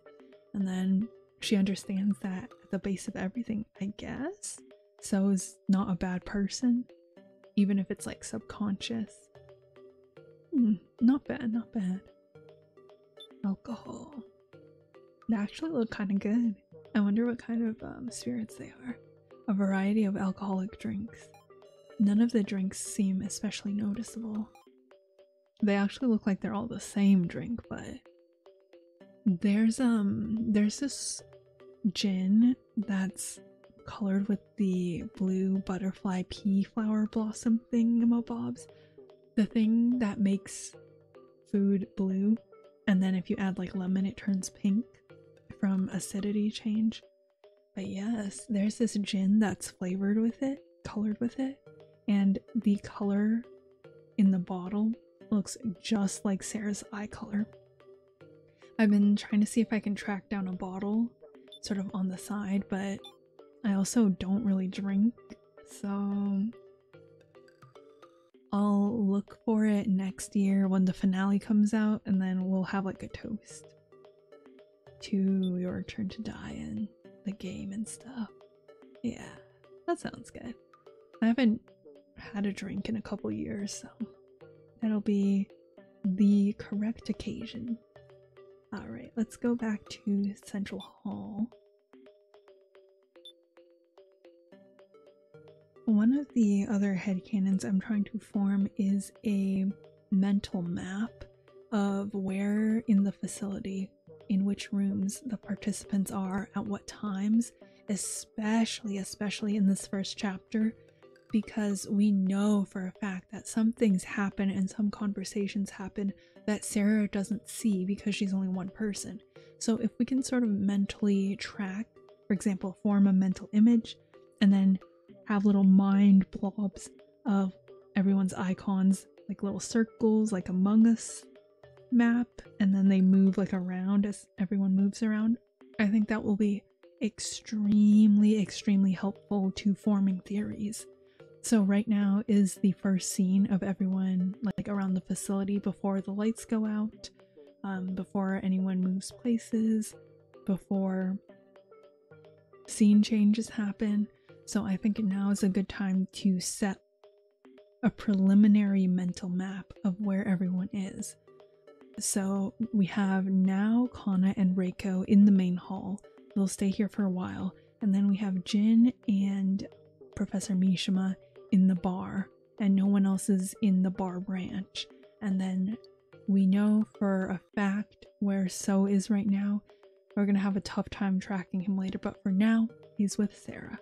So let's go to the second one, which is presumably the middle hallway, even though it really looks like it should be the left hallway.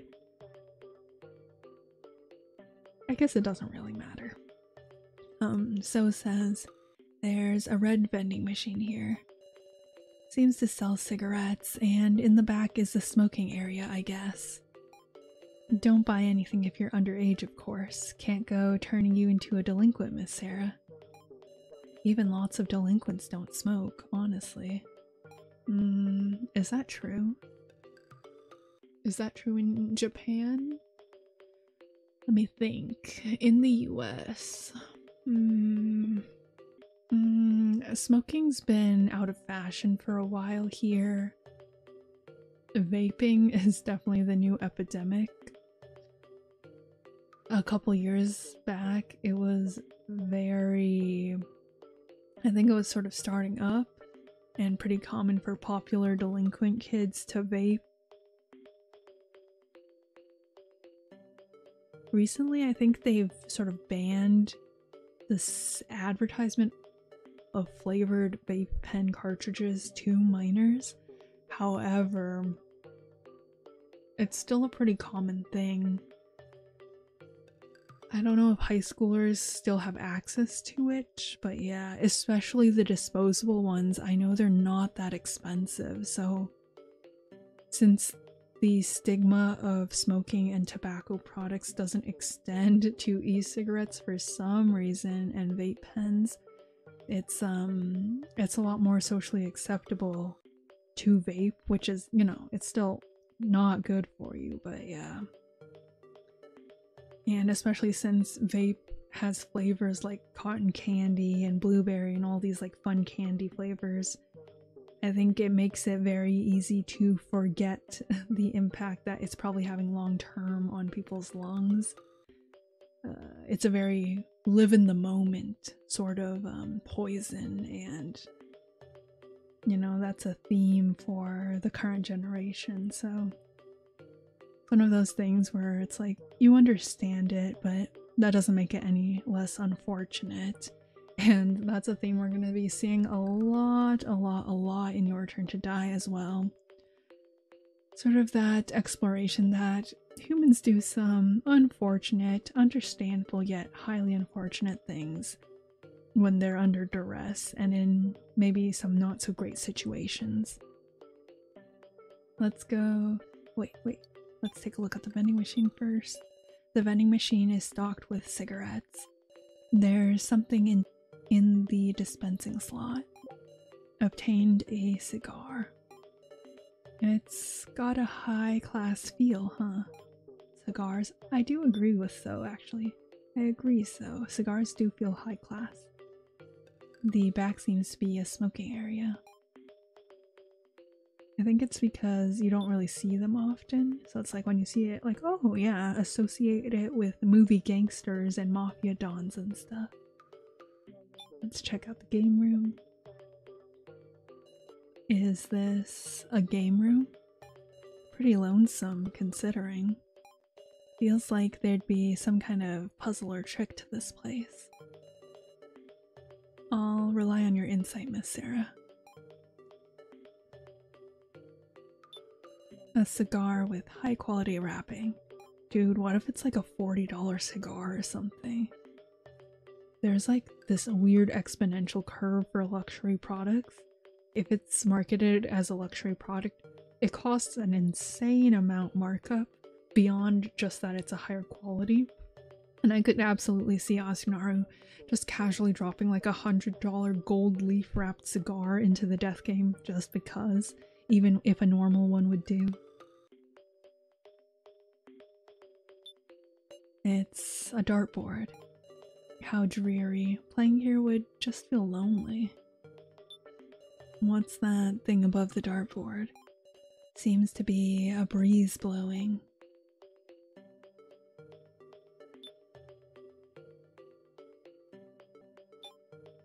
The red door is tightly shut and can't be open. So Alice is in their ATM, and then the blue room. Whoa, what are those? There are human-shaped figures sitting in the chairs. Let's get closer and check them out. sure is a suspicious place. I tell you what. What are you doing, Kyutaro? Just getting a big ol' view of the room. But these guys, they're checking every corner, no hesitation. Ain't they scared of traps? Wonder what this big painting is for. Finding it curious? Yeah. Maybe try taking it off the wall. I think I'll check the easy things first, like these chairs. Besides, Sarah, it's just barely out of your reach, huh? Joe, you jerk. Hey, I grew a centimeter since last year. Don't take me lightly. I'll take you out. Don't put me down, man. Vice grip. I'll be calling you Shorty someday. Ugh. Hey Sarah, put out your hand. Received 3 bullets. Well, these are... No, they're not mine. Found them while checking the seats. I've never seen these in real life. Are these real bullets? Probably. Dangerous stuff. So, would you take them? Should we call this red flag number 4? Giving a minor bullets? No, it's probably fine. She doesn't have a gun yet. Why me? Joe will get antsy if I have them. That said, I can't give them to Joe either. So I'm counting on you, Sarah. Why would Keiji not want to give him to Joe? I mean, at that point just keep him, huh? I guess he's trying to get in good with Sarah again. You know what? Let's make that red flag number 4, because then he said, I'm counting on you, Sarah, after giving her bullets. So yes, let's make that red flag number 4, because a responsible adult would probably just keep them in their pocket. It would appear this is a doll. Its placement here seems significant. The head has a weighty feel. When I shake it, I hear this sloshing sound. Is there liquid inside? Perhaps the kidnapper's aim is to have us stick a straw in here for hydration when we find ourselves thirsty. The head seems pretty solidly built, though. I love them. Oh my gosh. Kai making a joke and then Sarah taking it seriously. Just like how Sarah takes most things seriously. Apologies, I was just trying to tell a joke. And then Kai just looks at her like, at a time like this? Truly sorry.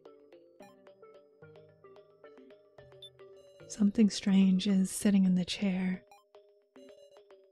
Looks like it's a doll. A doll, huh? Let's inspect it. Put your hand on it, so. Let's take it off the chair and inspect it. The doll's attached to the chair. It feels like there's something to this. Well, that's good anyway. I don't know what I'd do if it suddenly attacked. Meister?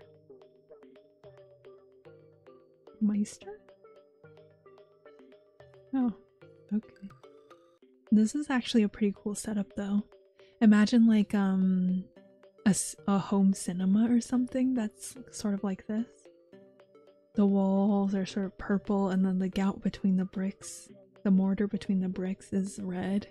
Purple red room, and then where people view the sort of movies, they sit in these chairs.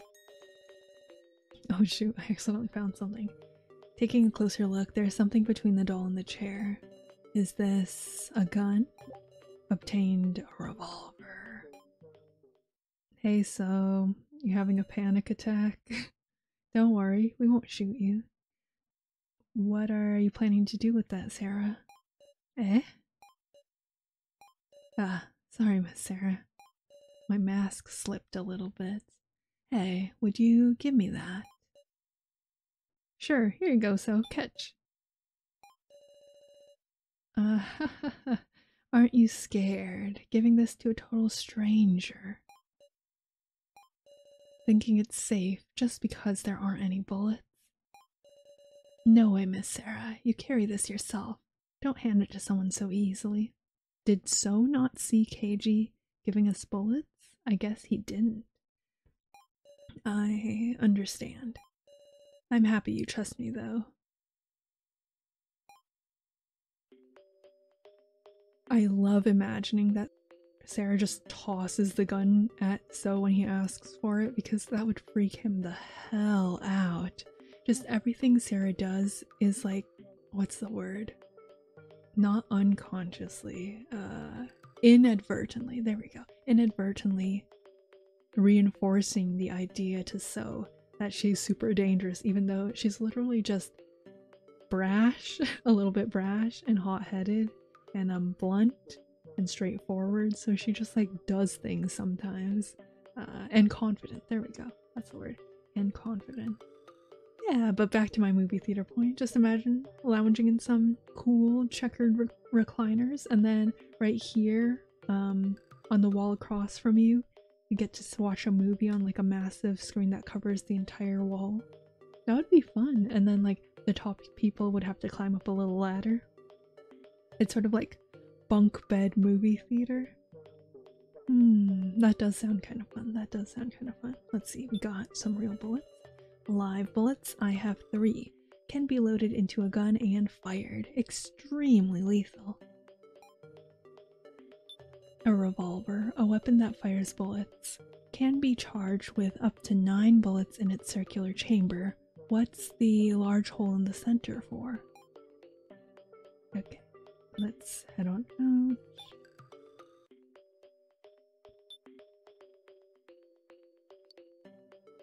Oh, I guess we did already check the red room. Right. I wonder if anyone smokes in game. Aside from Mishima.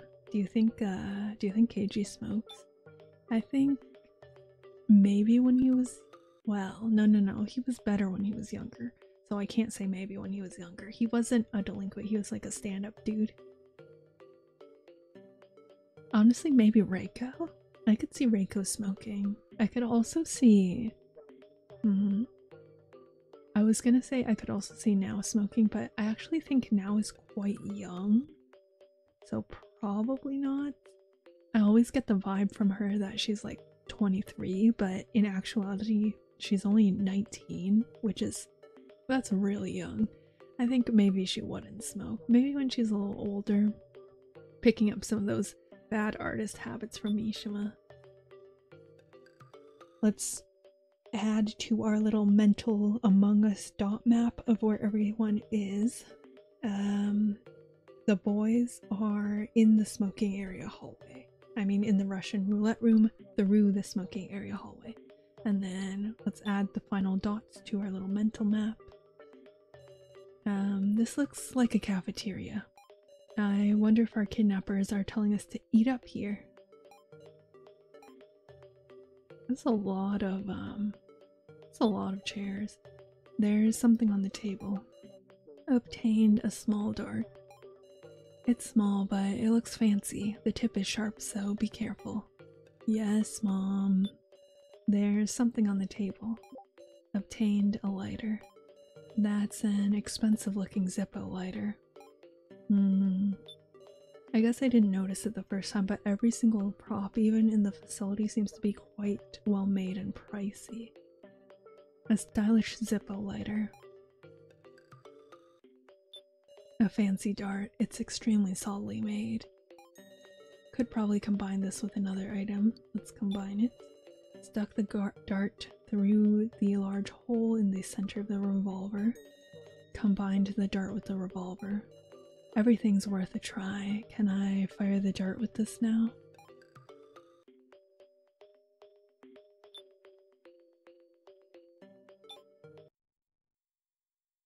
Ooh, spooky.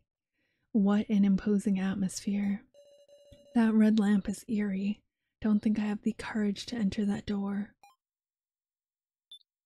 Whoa, it's not locked. What should we do, Miss Sarah? Are we going in? Yeah, let's go, so here goes.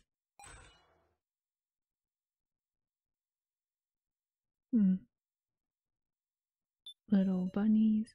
Eerie stuffed animals. Something sitting next to the stuffed animals. Obtained bullets. These feel pretty light. Hey, let me look at those. Ah, these are dummy bullets. Dummies? They're like toys. If you put these in a gun, they won't fire. So they're not real bullets. Yeah, they're safe, at any rate. I know. Let's have KG look at these. He should have more expertise than us, so maybe he can tell us something. I'm hoping they can give us some kind of clue about the culprits. Dummy bullets. I have 6. If you pull the trigger with these, it'll only make a sound. Miley's got those IKEA shelves. There's nothing on the shelves. I guess it could be dangerous if she put like her figures on them and then someone used the figures to kill someone else. A closed doll torso leans against the wall. It's not gonna move, is it? Could this be... Let's mess with him. Usable as a blunt weapon? Your imagination has some wild quirks. Quirks? More importantly, don't you think it's related to the doll's head in the box? Find the body. There was that note, wasn't there? I wonder if the doll head from the box can be combined with this torso. Will that make something happen? It might, which is a little scary. Yeah, right. Let's search around some first. And then he like awkwardly laughs. There's a heart-shaped vent on the wall. Why do I kind of want one? They seem like they would be super squishy.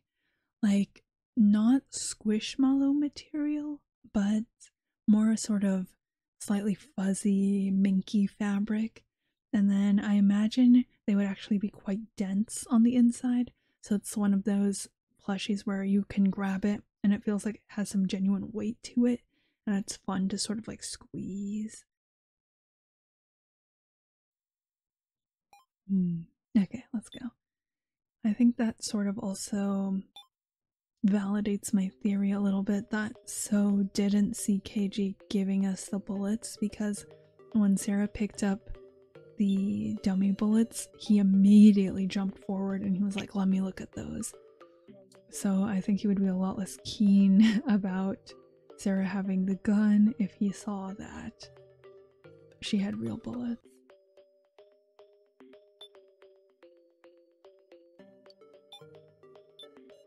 And can see the kitchen through the glass. The door to the kitchen is shut fast. Let me count the amount of chairs real quick in here.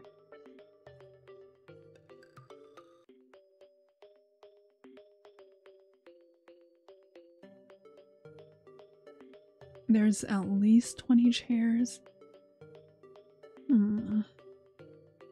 I want to say, if we sort of question why there's this massive cafeteria, I want to say they set enough places for every single participant. That could be it. For example, if everyone survived, but maybe it's also for the banquet at the end of the game where all like the Asunara grunts and like other members of the organization are going to come together and have a banquet and then listen to Sarah give a speech, an inauguration speech or something. That could also be quite fun. I just feel like the chairs aren't exactly super fancy enough for that. Maybe they'll change some things around. It reminds me of a convention hall that's a little past its prime, but the city doesn't have the resources to build a new one, so they still hold events there. Yeah, something like that. Like the carpet's a little stained, the whole place smells a little musty. Did we see Kai? Did we see everyone? I'm trying to think. Let's go back to the central hall. our mental brain map, we have Sarah and So together, Kana now and Reiko here in the main hall. Then we have Jin and Mishima investigating the bar, and then we also have Kai, Kyutaro, Joe, and Keiji. That's 11 people in the Russian roulette room. Yes, I think that is everyone. Alright, let me save real quick. And then let's go do Russian roulette before we finish the episode.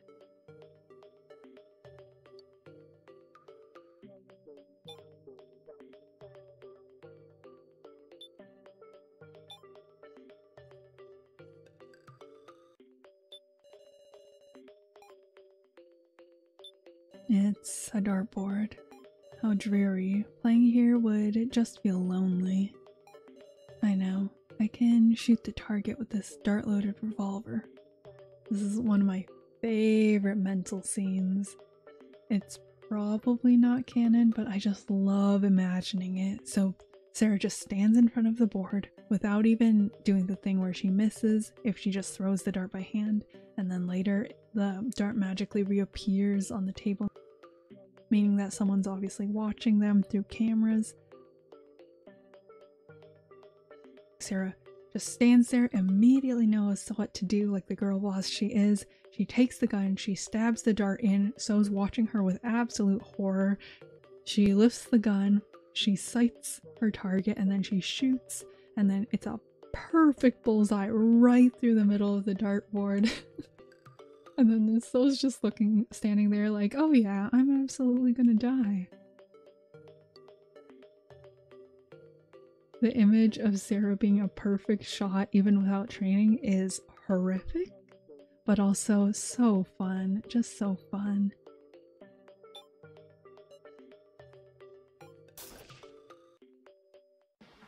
Congratulations, congratulations, a fantastic bullseye. She does get a bullseye. Please look into the hole. Exercising caution as I looked into the hole around the dartboard, I saw something within reach. Obtained a left leg. Ugh, that's the worst. I wonder if he's saying that's the worst that we got a leg, or if he's saying that's the worst because Sarah's a amazing marksman.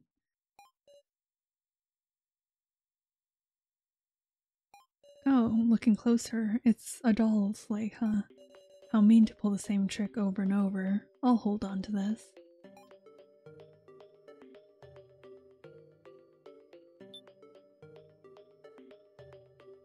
The Russian roulette's in the blue room. Hey KG. Hey Sarah, you found anything out? No, there's still plenty I don't get. What's especially strange to me is how there were a gun and bullets in this room.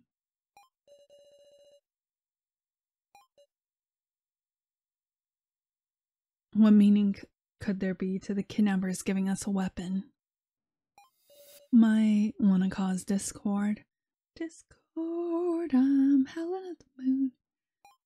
Discord? A weapon that puts one at an advantage. Who'd want to hand that over to someone else? A fight over the weapon. Yeah, that is plausible. But we've got good old Sarah with us, so we won't fall for that trap.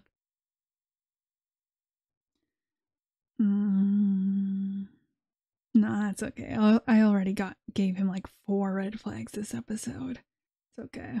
There's more of KG's BS. Why do you trust me so much? Oh yeah, I remember. Okay, he is gonna get another one. Only 'cause you're so darn cute. Yeah, that's red flag number 5. KG's been intentionally guiding everyone to put their trust in me. I wonder why. Didn't expect you to respond to a compliment with such a dubious look. Oh, right, KG. I found these dummy bullets in the cafeteria. What's that? Handed the dummy bullets to KG. Do these seem like a clue? I'll check him out. Now, what to do while he's investigating? Should we get the Russian roulette bad end? I think it's just a game over screen. I don't think it's anything super special. Well now, doesn't seem there's security cameras. I think Q-Taro's wrong. I tried taking this painting off the wall earlier, but it's stuck there tight, so no dice. Can't investigate it anymore, huh? I will search diligently.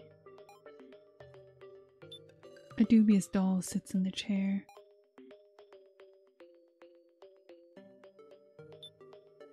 And then just note that Sarah just doesn't even understand what Keiji's doing when he says that sort of stuff to her.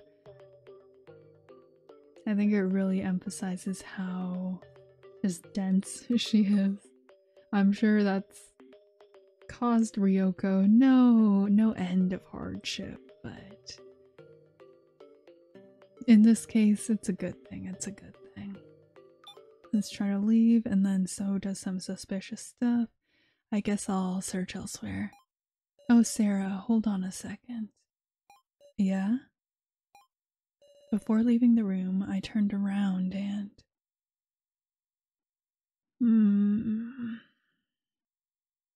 Do you think Keiji's the one who's suspicious here, or do you think So's the one who's suspicious here? Maybe it's neither of them. Maybe it's one of them. Miss Sarah, aren't you coming? Ugh, what the? Miss Sarah, are you okay? Iron bars appeared over the door, separating me from So. We've been locked in. Ugh. It won't open. I'll look for something to pry with. I think probably it's implying that no one's suspicious. At first I thought So did it on purpose to get us locked in, but now I'm sort of getting the feeling that he didn't sort of realize what was happening, and then seeing the trap sprung, he had sort of like an anxiety moment and just his fight or flight instinct kicked in and he chose flight, which is very relatable. Mostly because So would have left a lot sooner, I think, and then the door would have just locked them in, but he didn't. He waited for Sarah, so he probably didn't realize beforehand. And Keiji just happened to call us back. I doubt Keiji knew it either, honestly, because otherwise he would not have been one of the people in this room. This is probably very rough for him. Well, this sure is bad. Sarah, are you hurt? No, I'm okay, but damn it, it's a trap. Who knows what'll happen? Stay alert. Hey now, don't put yourself so on guard. What? Whose voice was that? Don't sweat the details. I'm the master of this room. You can call me Meister. Now, to get right to it, let me explain the rules of the next game. The rules? Well, of course. You want to stake your life without even knowing the rules? You're a real character, man. Stake my life. This one's simple. Right now, there's you 5 humans in this room, right? Glance around the room, there's 4 open seats. One will be the challenger, and the other 4 will sit down and be targets. Targets? Targets for what? Well, I gave you that cool weapon here in this room, didn't I? Well, we're gonna be targets for a revolver. And what are the rules to this? Surely there's an outcome where nobody dies? Naturally. A regular death trap is just old hat, get me? But see, first you'll have to decide who will be the challenger for me. interesting how KG immediately understands that it's not a deadly situation. I guess maybe he made that inference because both he and Sarah had really high percentages on the percentage sheets, so he assumed this sort of puzzle would allow multiple people to survive. Also, what's your theory about the Meister painting? Do you think in game, in reality, it's an actual painting that can move, like it's an LED computer screen basically, and then Meister is on video? Or do you think it's one of those haunted paintings that's an actual static painting that the eyes seem to follow you where you go? Well, Meister doesn't have eyes, so I guess it would just be like a solid painting that maybe gives some sort of optical illusion that it's moving when he talks? Or do you think it's like Meister has some sort of digital avatar that's on the screen that moves when he speaks at a certain volume, like a 2D model? Imagining Meister as a VTuber is so funny.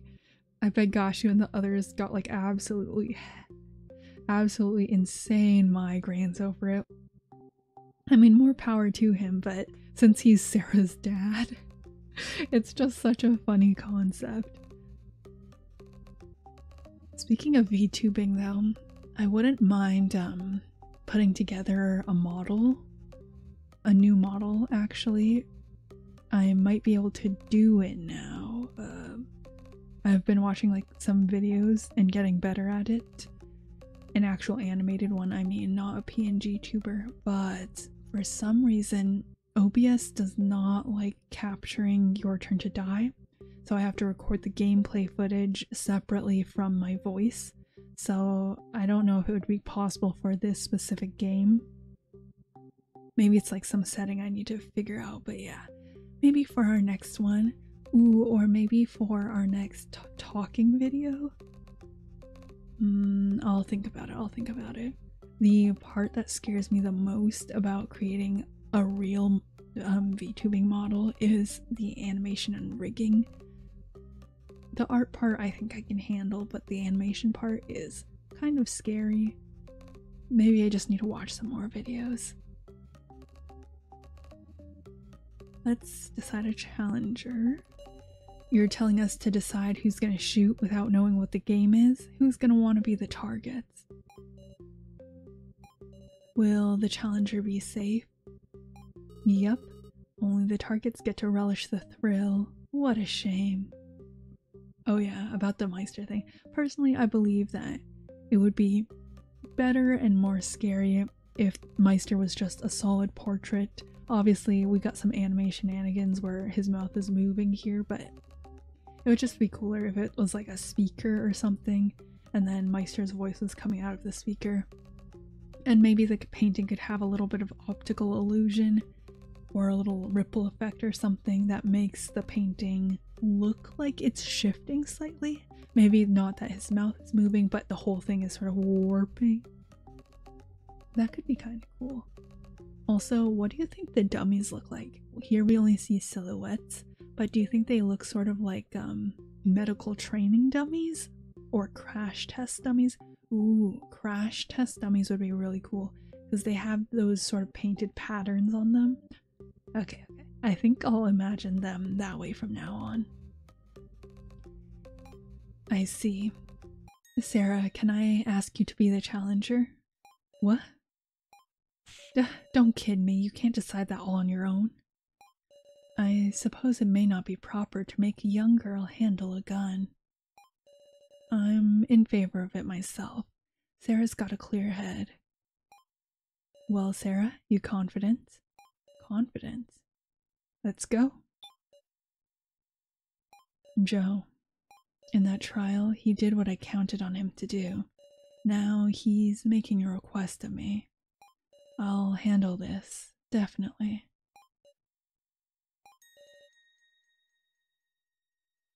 Please, let me do it. So we got a couple reactions there. First, we had Joe volunteering Sarah as the shooter to keep her safe, which is really, really adorable. And then we got Yttd instantly not trusting Sarah because Sarah's a kid, and now his life may be in actual danger, so he's putting up a pretty good fight. And then we have KG, who's probably looking at this as both an excuse to get Sarah to an excuse to show Sarah that he trusts her in a sort of low stakes game, because this is the first game they got caught in. So he's pretty confident at this point that many of them will be able to survive, if not all. And also it gives KG an excuse instantly to not have to be the shooter and not have to reveal his past. And then we have Kai, whose reaction I think is perhaps the most interesting here, in that Kai doesn't want to put the burden of shooting the gun on Sarah, while this is very caring and it shows that Kai's thinking about her. I think it also reveals a little bit that Kai might not have the greatest confidence in Sarah. He's grown up around Sarah, watching over her for a long time, and he sort of sees Sarah as, you know, his little girl as well. He doesn't want her to have to do this sort of stuff. If there's even a chance that she might accidentally shoot someone, he knows that she's going to have to live with that for the rest of her life. He just doesn't want to put her in that position. I think Kai is someone who probably understands there are worse things in life than dying, and that is not only devastating, but also so intriguing, because it sort of reveals something about his personality before we even find out that he's an assassin. Can't approve of that. It's not like I don't trust ya. Don't think badly of me. Holding it to a vote. Perhaps this is the best way to settle this. Why don't we discuss it and then hold a majority vote? Yeah, might be the only way. Right. Title drop. Gotcha. Let's do it. Talk to me when you're all set. I'll be standing right here. You prepared for the discussion? Yes. I'm always on your side. You know, actually, I think this is fine. He's not saying it like to... what's it called? To love bomb? Yeah, love board? Love waterboard? He's not saying it to love bomb her this time. He's just letting her know that she can depend on him during this discussion, which I think is fine.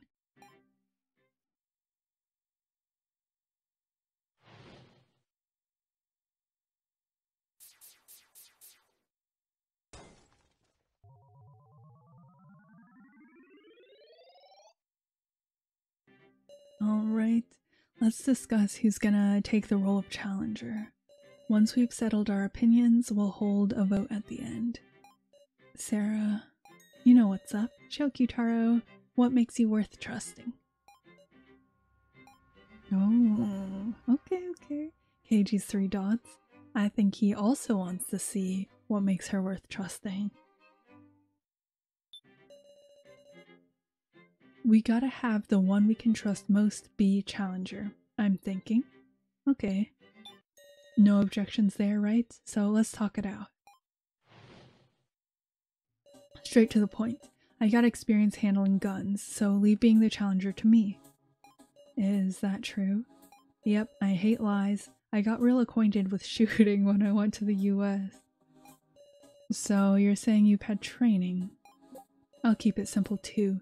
Yttd, even if you do have experience, I simply can't trust you. Really now? Sorry. The mood has become tense. I am undecided. It pains me to put the responsibility on Miss Sarah. She'll be fine. She's got a mind of steel. Just call her Steel Mind. The things Joe says sometimes. Steel Mind. Don't get caught up on that part. Well, Sarah, can you think of any rebuttals? Rebuttals. There isn't a lot I can say myself, is there? I'll think about it. Ask me if you're not sure. We'll stress about it together, but won't necessarily settle it.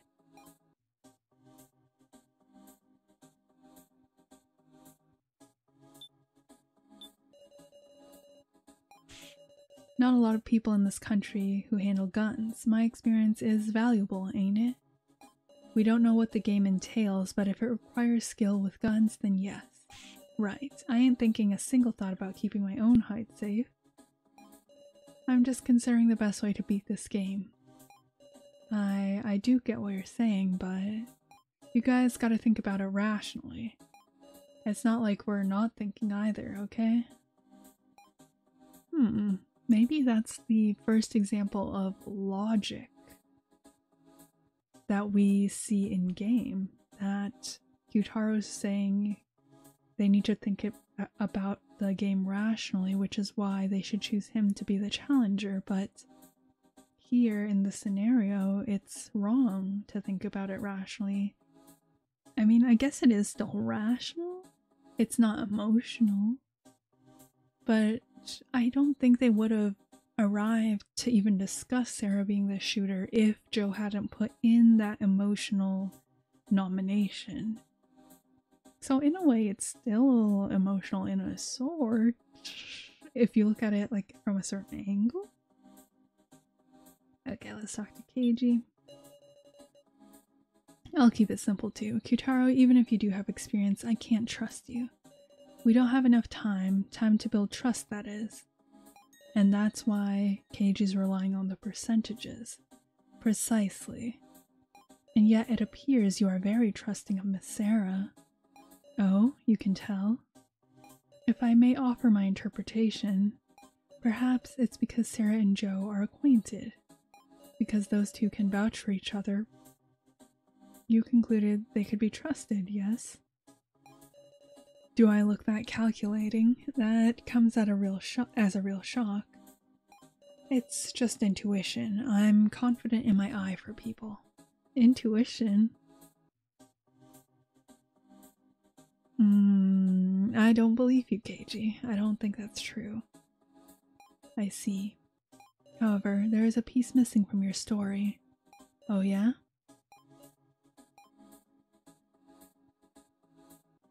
It's that why doesn't Keiji volunteer himself to be a challenger? I am undecided. Though I'm not confident in holding a gun myself, so it's a question of who I would want to do so. Of course, there is someone here who would be well suited to such a task, but for some reason he's not presenting himself as a candidate. And then Keiji again is uncomfortable and he's looking to the side with the hand on his neck. Whatever the case, if he refuses it, I have no desire to ask him. How troubling. Well, Sarah, can you think of any rebuttals? Don't look so nervous. Put on your usual big shot attitude. Who do you even think I am, Joe? The godfather of Sanobeno High School. This is a line that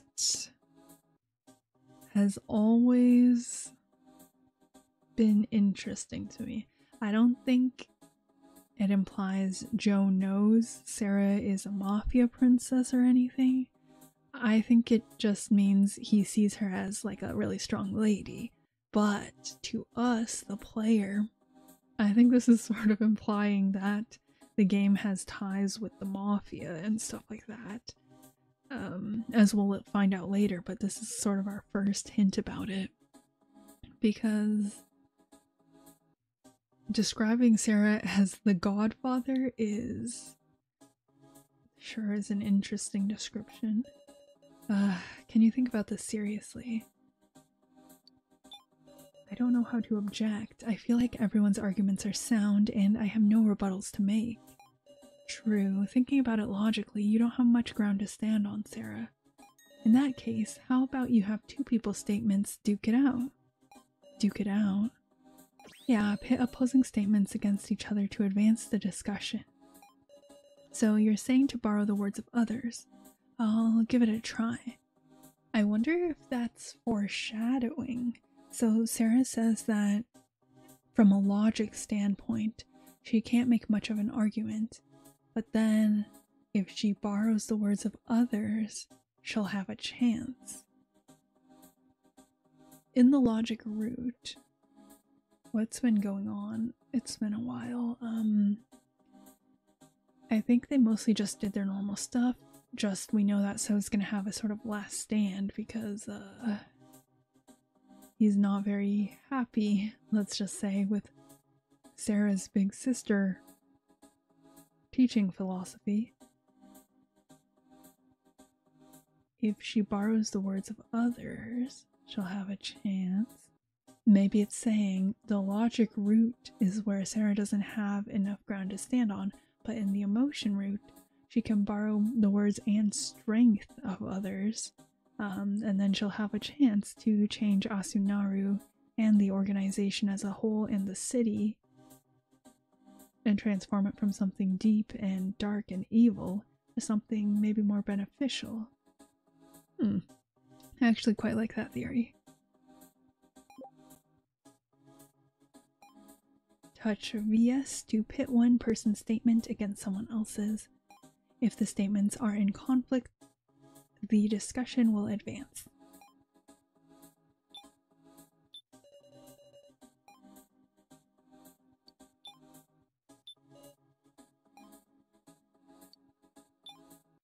Yutaro, even if you have experience, I can't trust you. Why is that? Ain't experience important for this? It's because I can't imagine this game requires skill with a gun. Say what? Look at the room. Aren't these dolls curious? I'm betting they're dummy targets. Dummies? Shoot a human or shoot a doll. That's probably what the game's about. What's important is a cool head. Targets can't move from the chairs anyhow. I'm always cool-headed, believe it or not.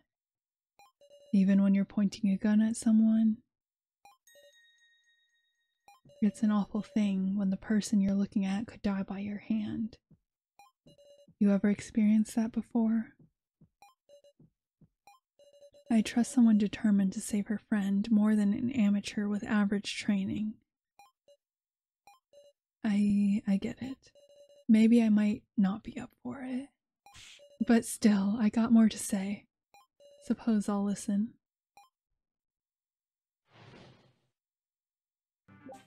KG, doesn't that mean we should have you be the challenger? You might have been in tons of gunfights in your— you must have been in tons of gunfights in your line of work. That is true. Indeed, I was wondering about that myself. Why the policeman who would seem most suitable is not recommending himself. Guess you would think so, huh? If I'm gonna put my life on the line, I want the most dependable person I can get. If it ain't me, then it's Keiji. You're the only one. Keiji, what's the matter? We won't know if you keep quiet. If you refuse, I wish to know the reason. At this rate, it will prove an issue. We cannot end our discussion in this state.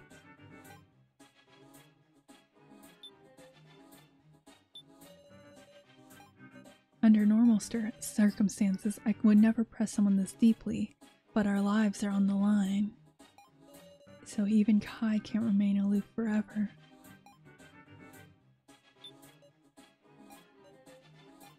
Keiji's lips are sealed. Let's choose an option that implies Sarah already knows. Not that she would already know in canon, but, you know, just imply maybe she's a little evil. Have you never fired a gun? No, she knows he has. I'll say, why are you silent? As if she's saying, why don't you just tell them? Keiji, why are you staying silent? It's no use trying to hide it, you know? Keiji, answer me. Whoa. We're all being serious. If you don't say what you're thinking, we won't know.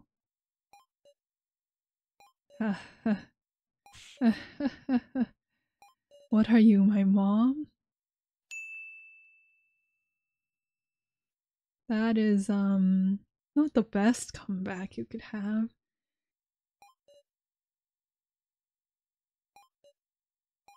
That was a good laugh. Alright, I'll explain. I shot a person. Since then, I haven't been able to fire a gun. Huh?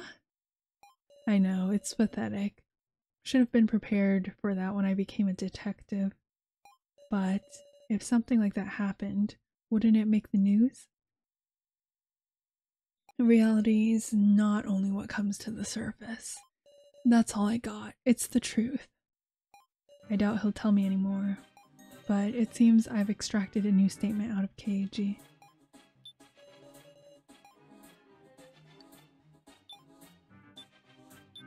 Keiji, doesn't that mean we should have you be the challenger? Ain't it clear? Handles guns and cool-headed, the most suitable. He might be right. If I were to ask someone else, it'd probably be Keiji. Maybe this.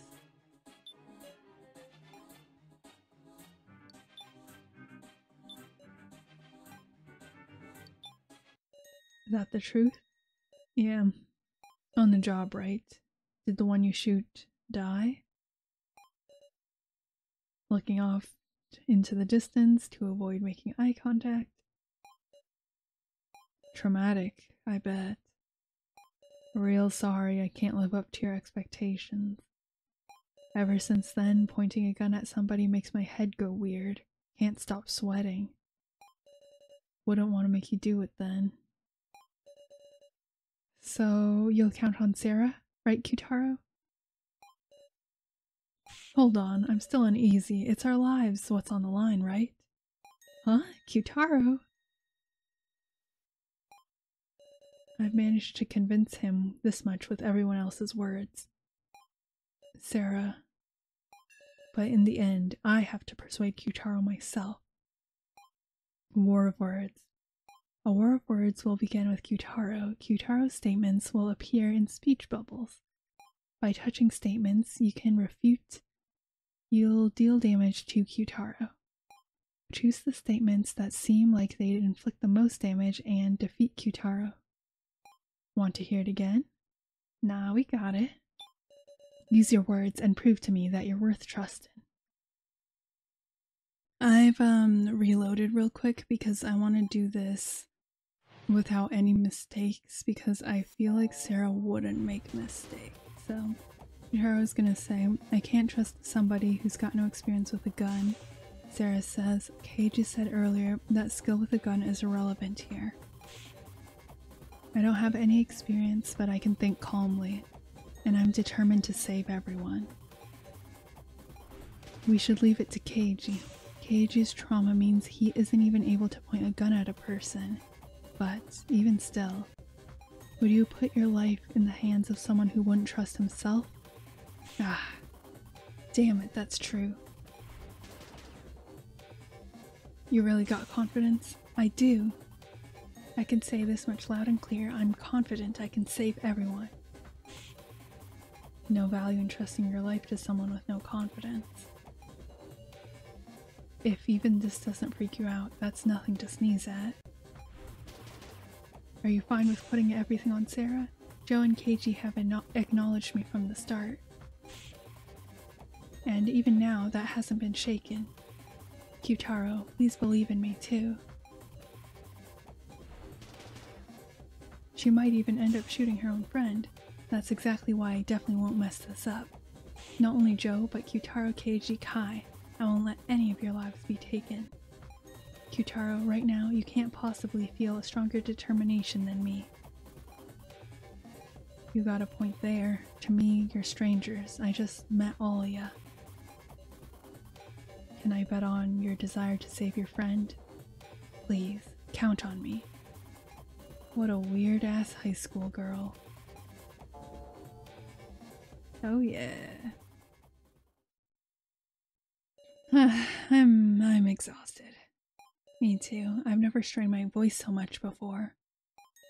Being honest and arguing it out is kind of refreshing though. Huh? Well, the discussion settled down. Shall we have our vote soon? Right. Sorry. No, you two are tired, but let's get started.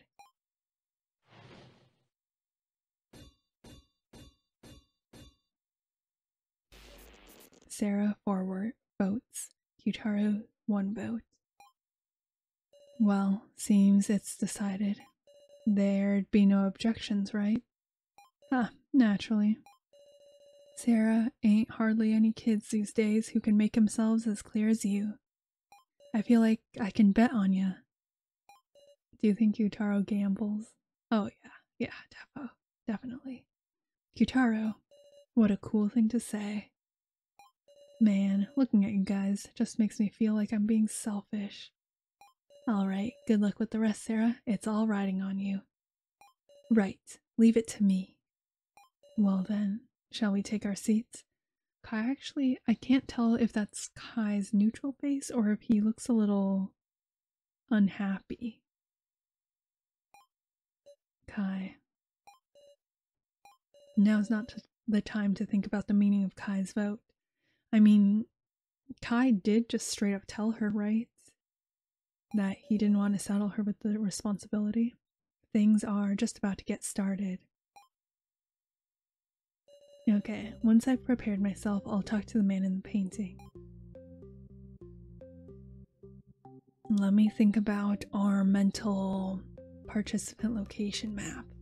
I believe everyone is still where they were last, except Sarah is now in the room with the boys, and then So is either finding the hidden room right now, or or lurking outside the door, listening to them. But wait, Alice is outside the door listening to them, right? So that means Alice sort of exited the red room. Or he's gonna in a second. And then, I mean, So's probably not there because Alice didn't see So. So that means either So left before Alice came out, or So's somewhere else. Maybe the hidden room, maybe having like a little bit of a meltdown in some other location. The rest of the dots should be in still the same place on the facility map. Let's talk to Meister. Yo, that took forever. Is it okay for me to give the rules now? Yeah, let's go. You found the gun and bullets in this room earlier, right? And you should have also found dummy bullets in a different room. You've got 3 live bullets and 6 dummies. That's a total of 9 bullets you can load into this revolver. You've got to fire all 9 bullets into everyone, human and doll, in any order you like. Also, the bullets are fired in a clockwise order. But once you load them, the barrel will spin and stop, which means the starting bullet is a mystery. If you fire all the bullets and all the humans, you survive. I call it Russian roulette, because that's just what it is. Want another quick summary? No, we got it. Alright, then let's begin.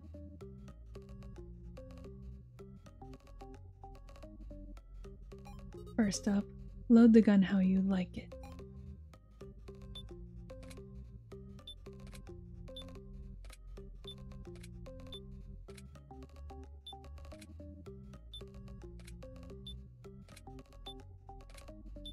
You okay with that? Yeah. Alright, lock the barrel. And let the barrel spin. Shaka shaka shaka shaka. I like to imagine Meister's just making those sound effects. It stopped. Now fire in any order you want. Oh, but of course, shooting the same target twice or discussing with the targets is against the rules. Hey, there's only 3 real bullets. It's simple.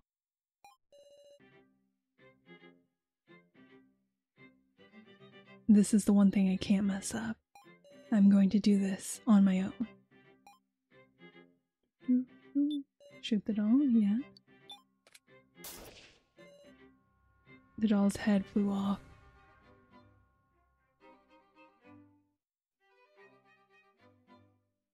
They are a different model, but they do have liquid in them, at least in the head.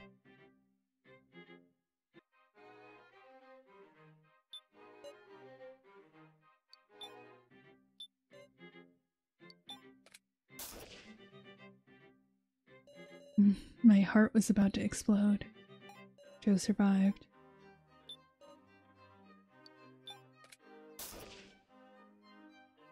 Bravo. Kai survived.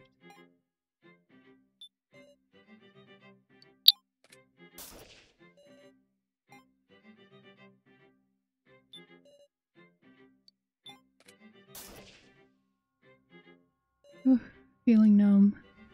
Cage, you survived.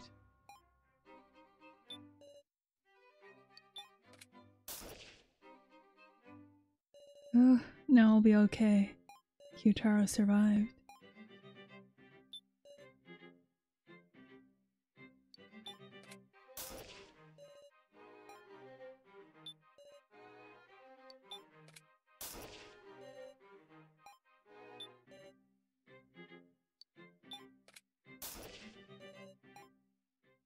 Oh. Oh. Oh. Fantastic. Now that's a job well done. No complaints here. You win. Seems a puzzle like this was a piece of cake for you. Truly brilliant. You deserve a hand. And so here's my right hand. Ha ha ha. Be glad and accept it. See ya. Ah. Sarah, well done. Thanks. I changed my mind on you. Honestly, I regret making light of you. Miss Sarah, that arm. It's artificial. What a cruel trick. It came falling down from above.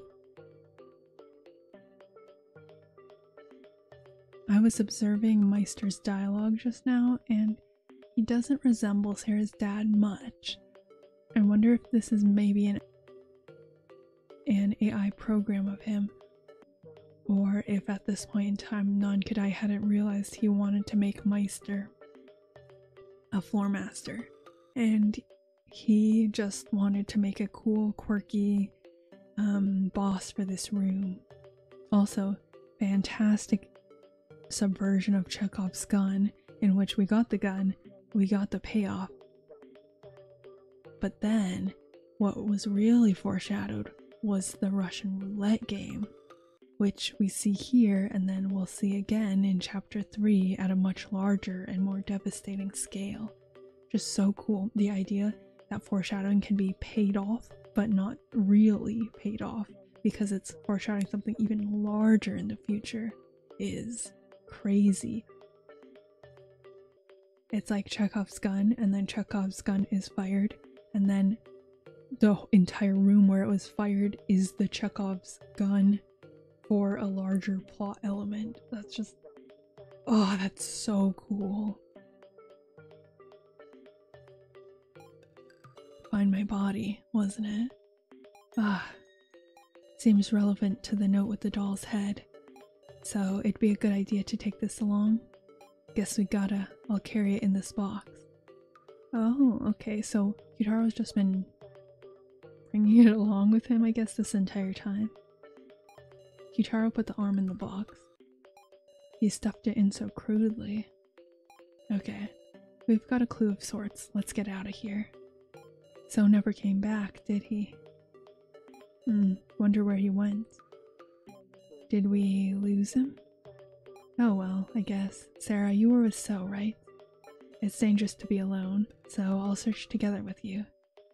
Joe. Thank you.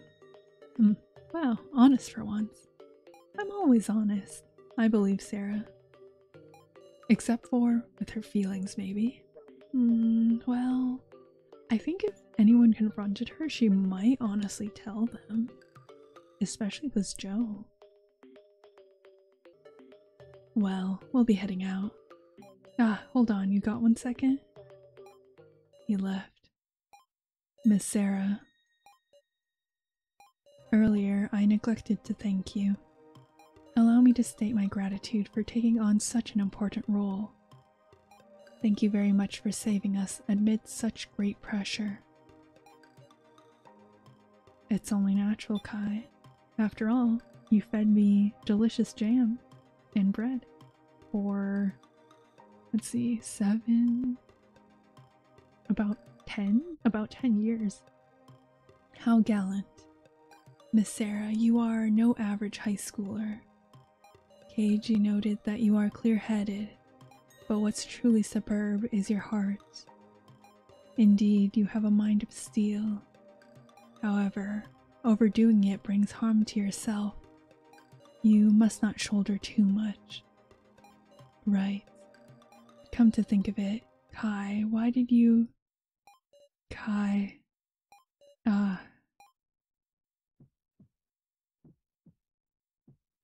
Miss Sarah?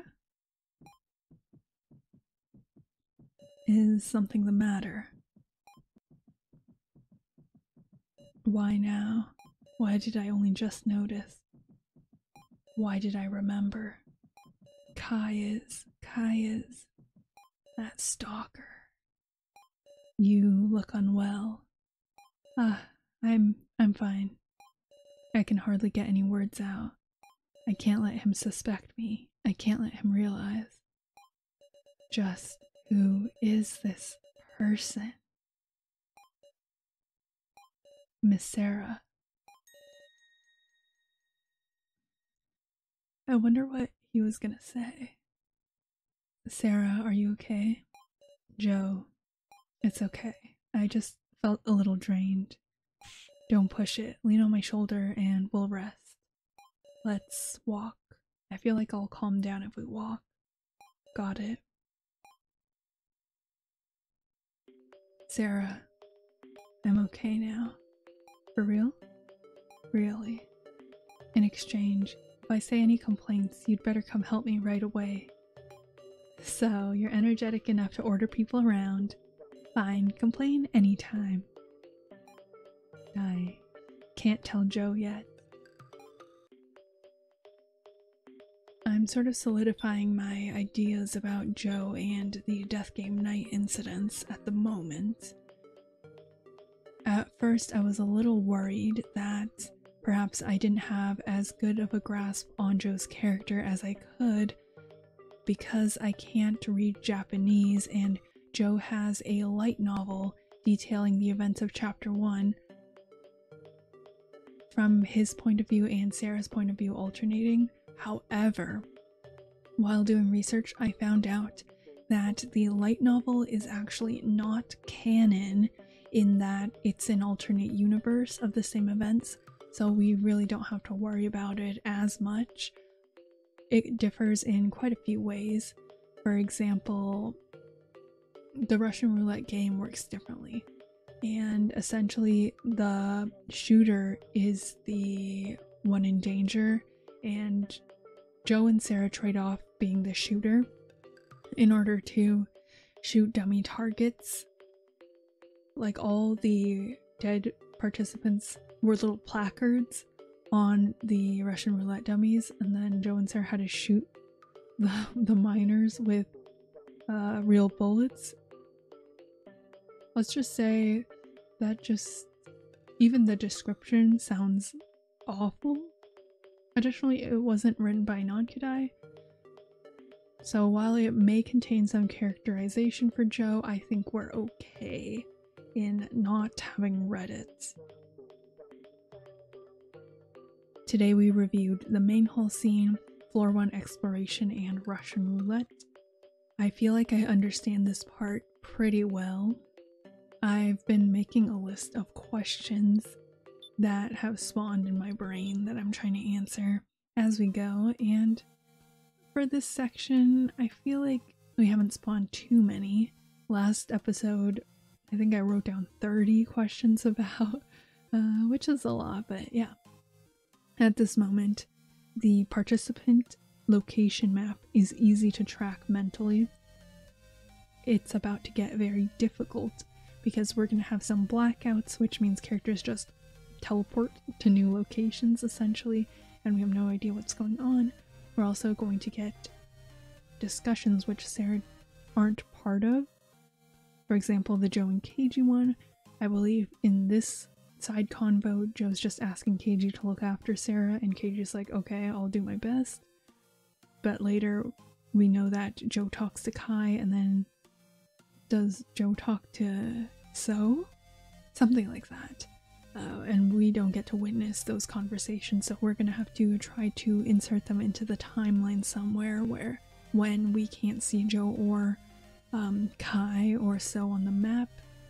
My voice is absolutely rasping along at this point, so I'm gonna end the video here. Thanks for watching, and then next episode we're going to get into the second part of Floor 1 exploration, possibly even putting together Miley's body and the events that happen in the second trial. Zara signing off. Have a good night.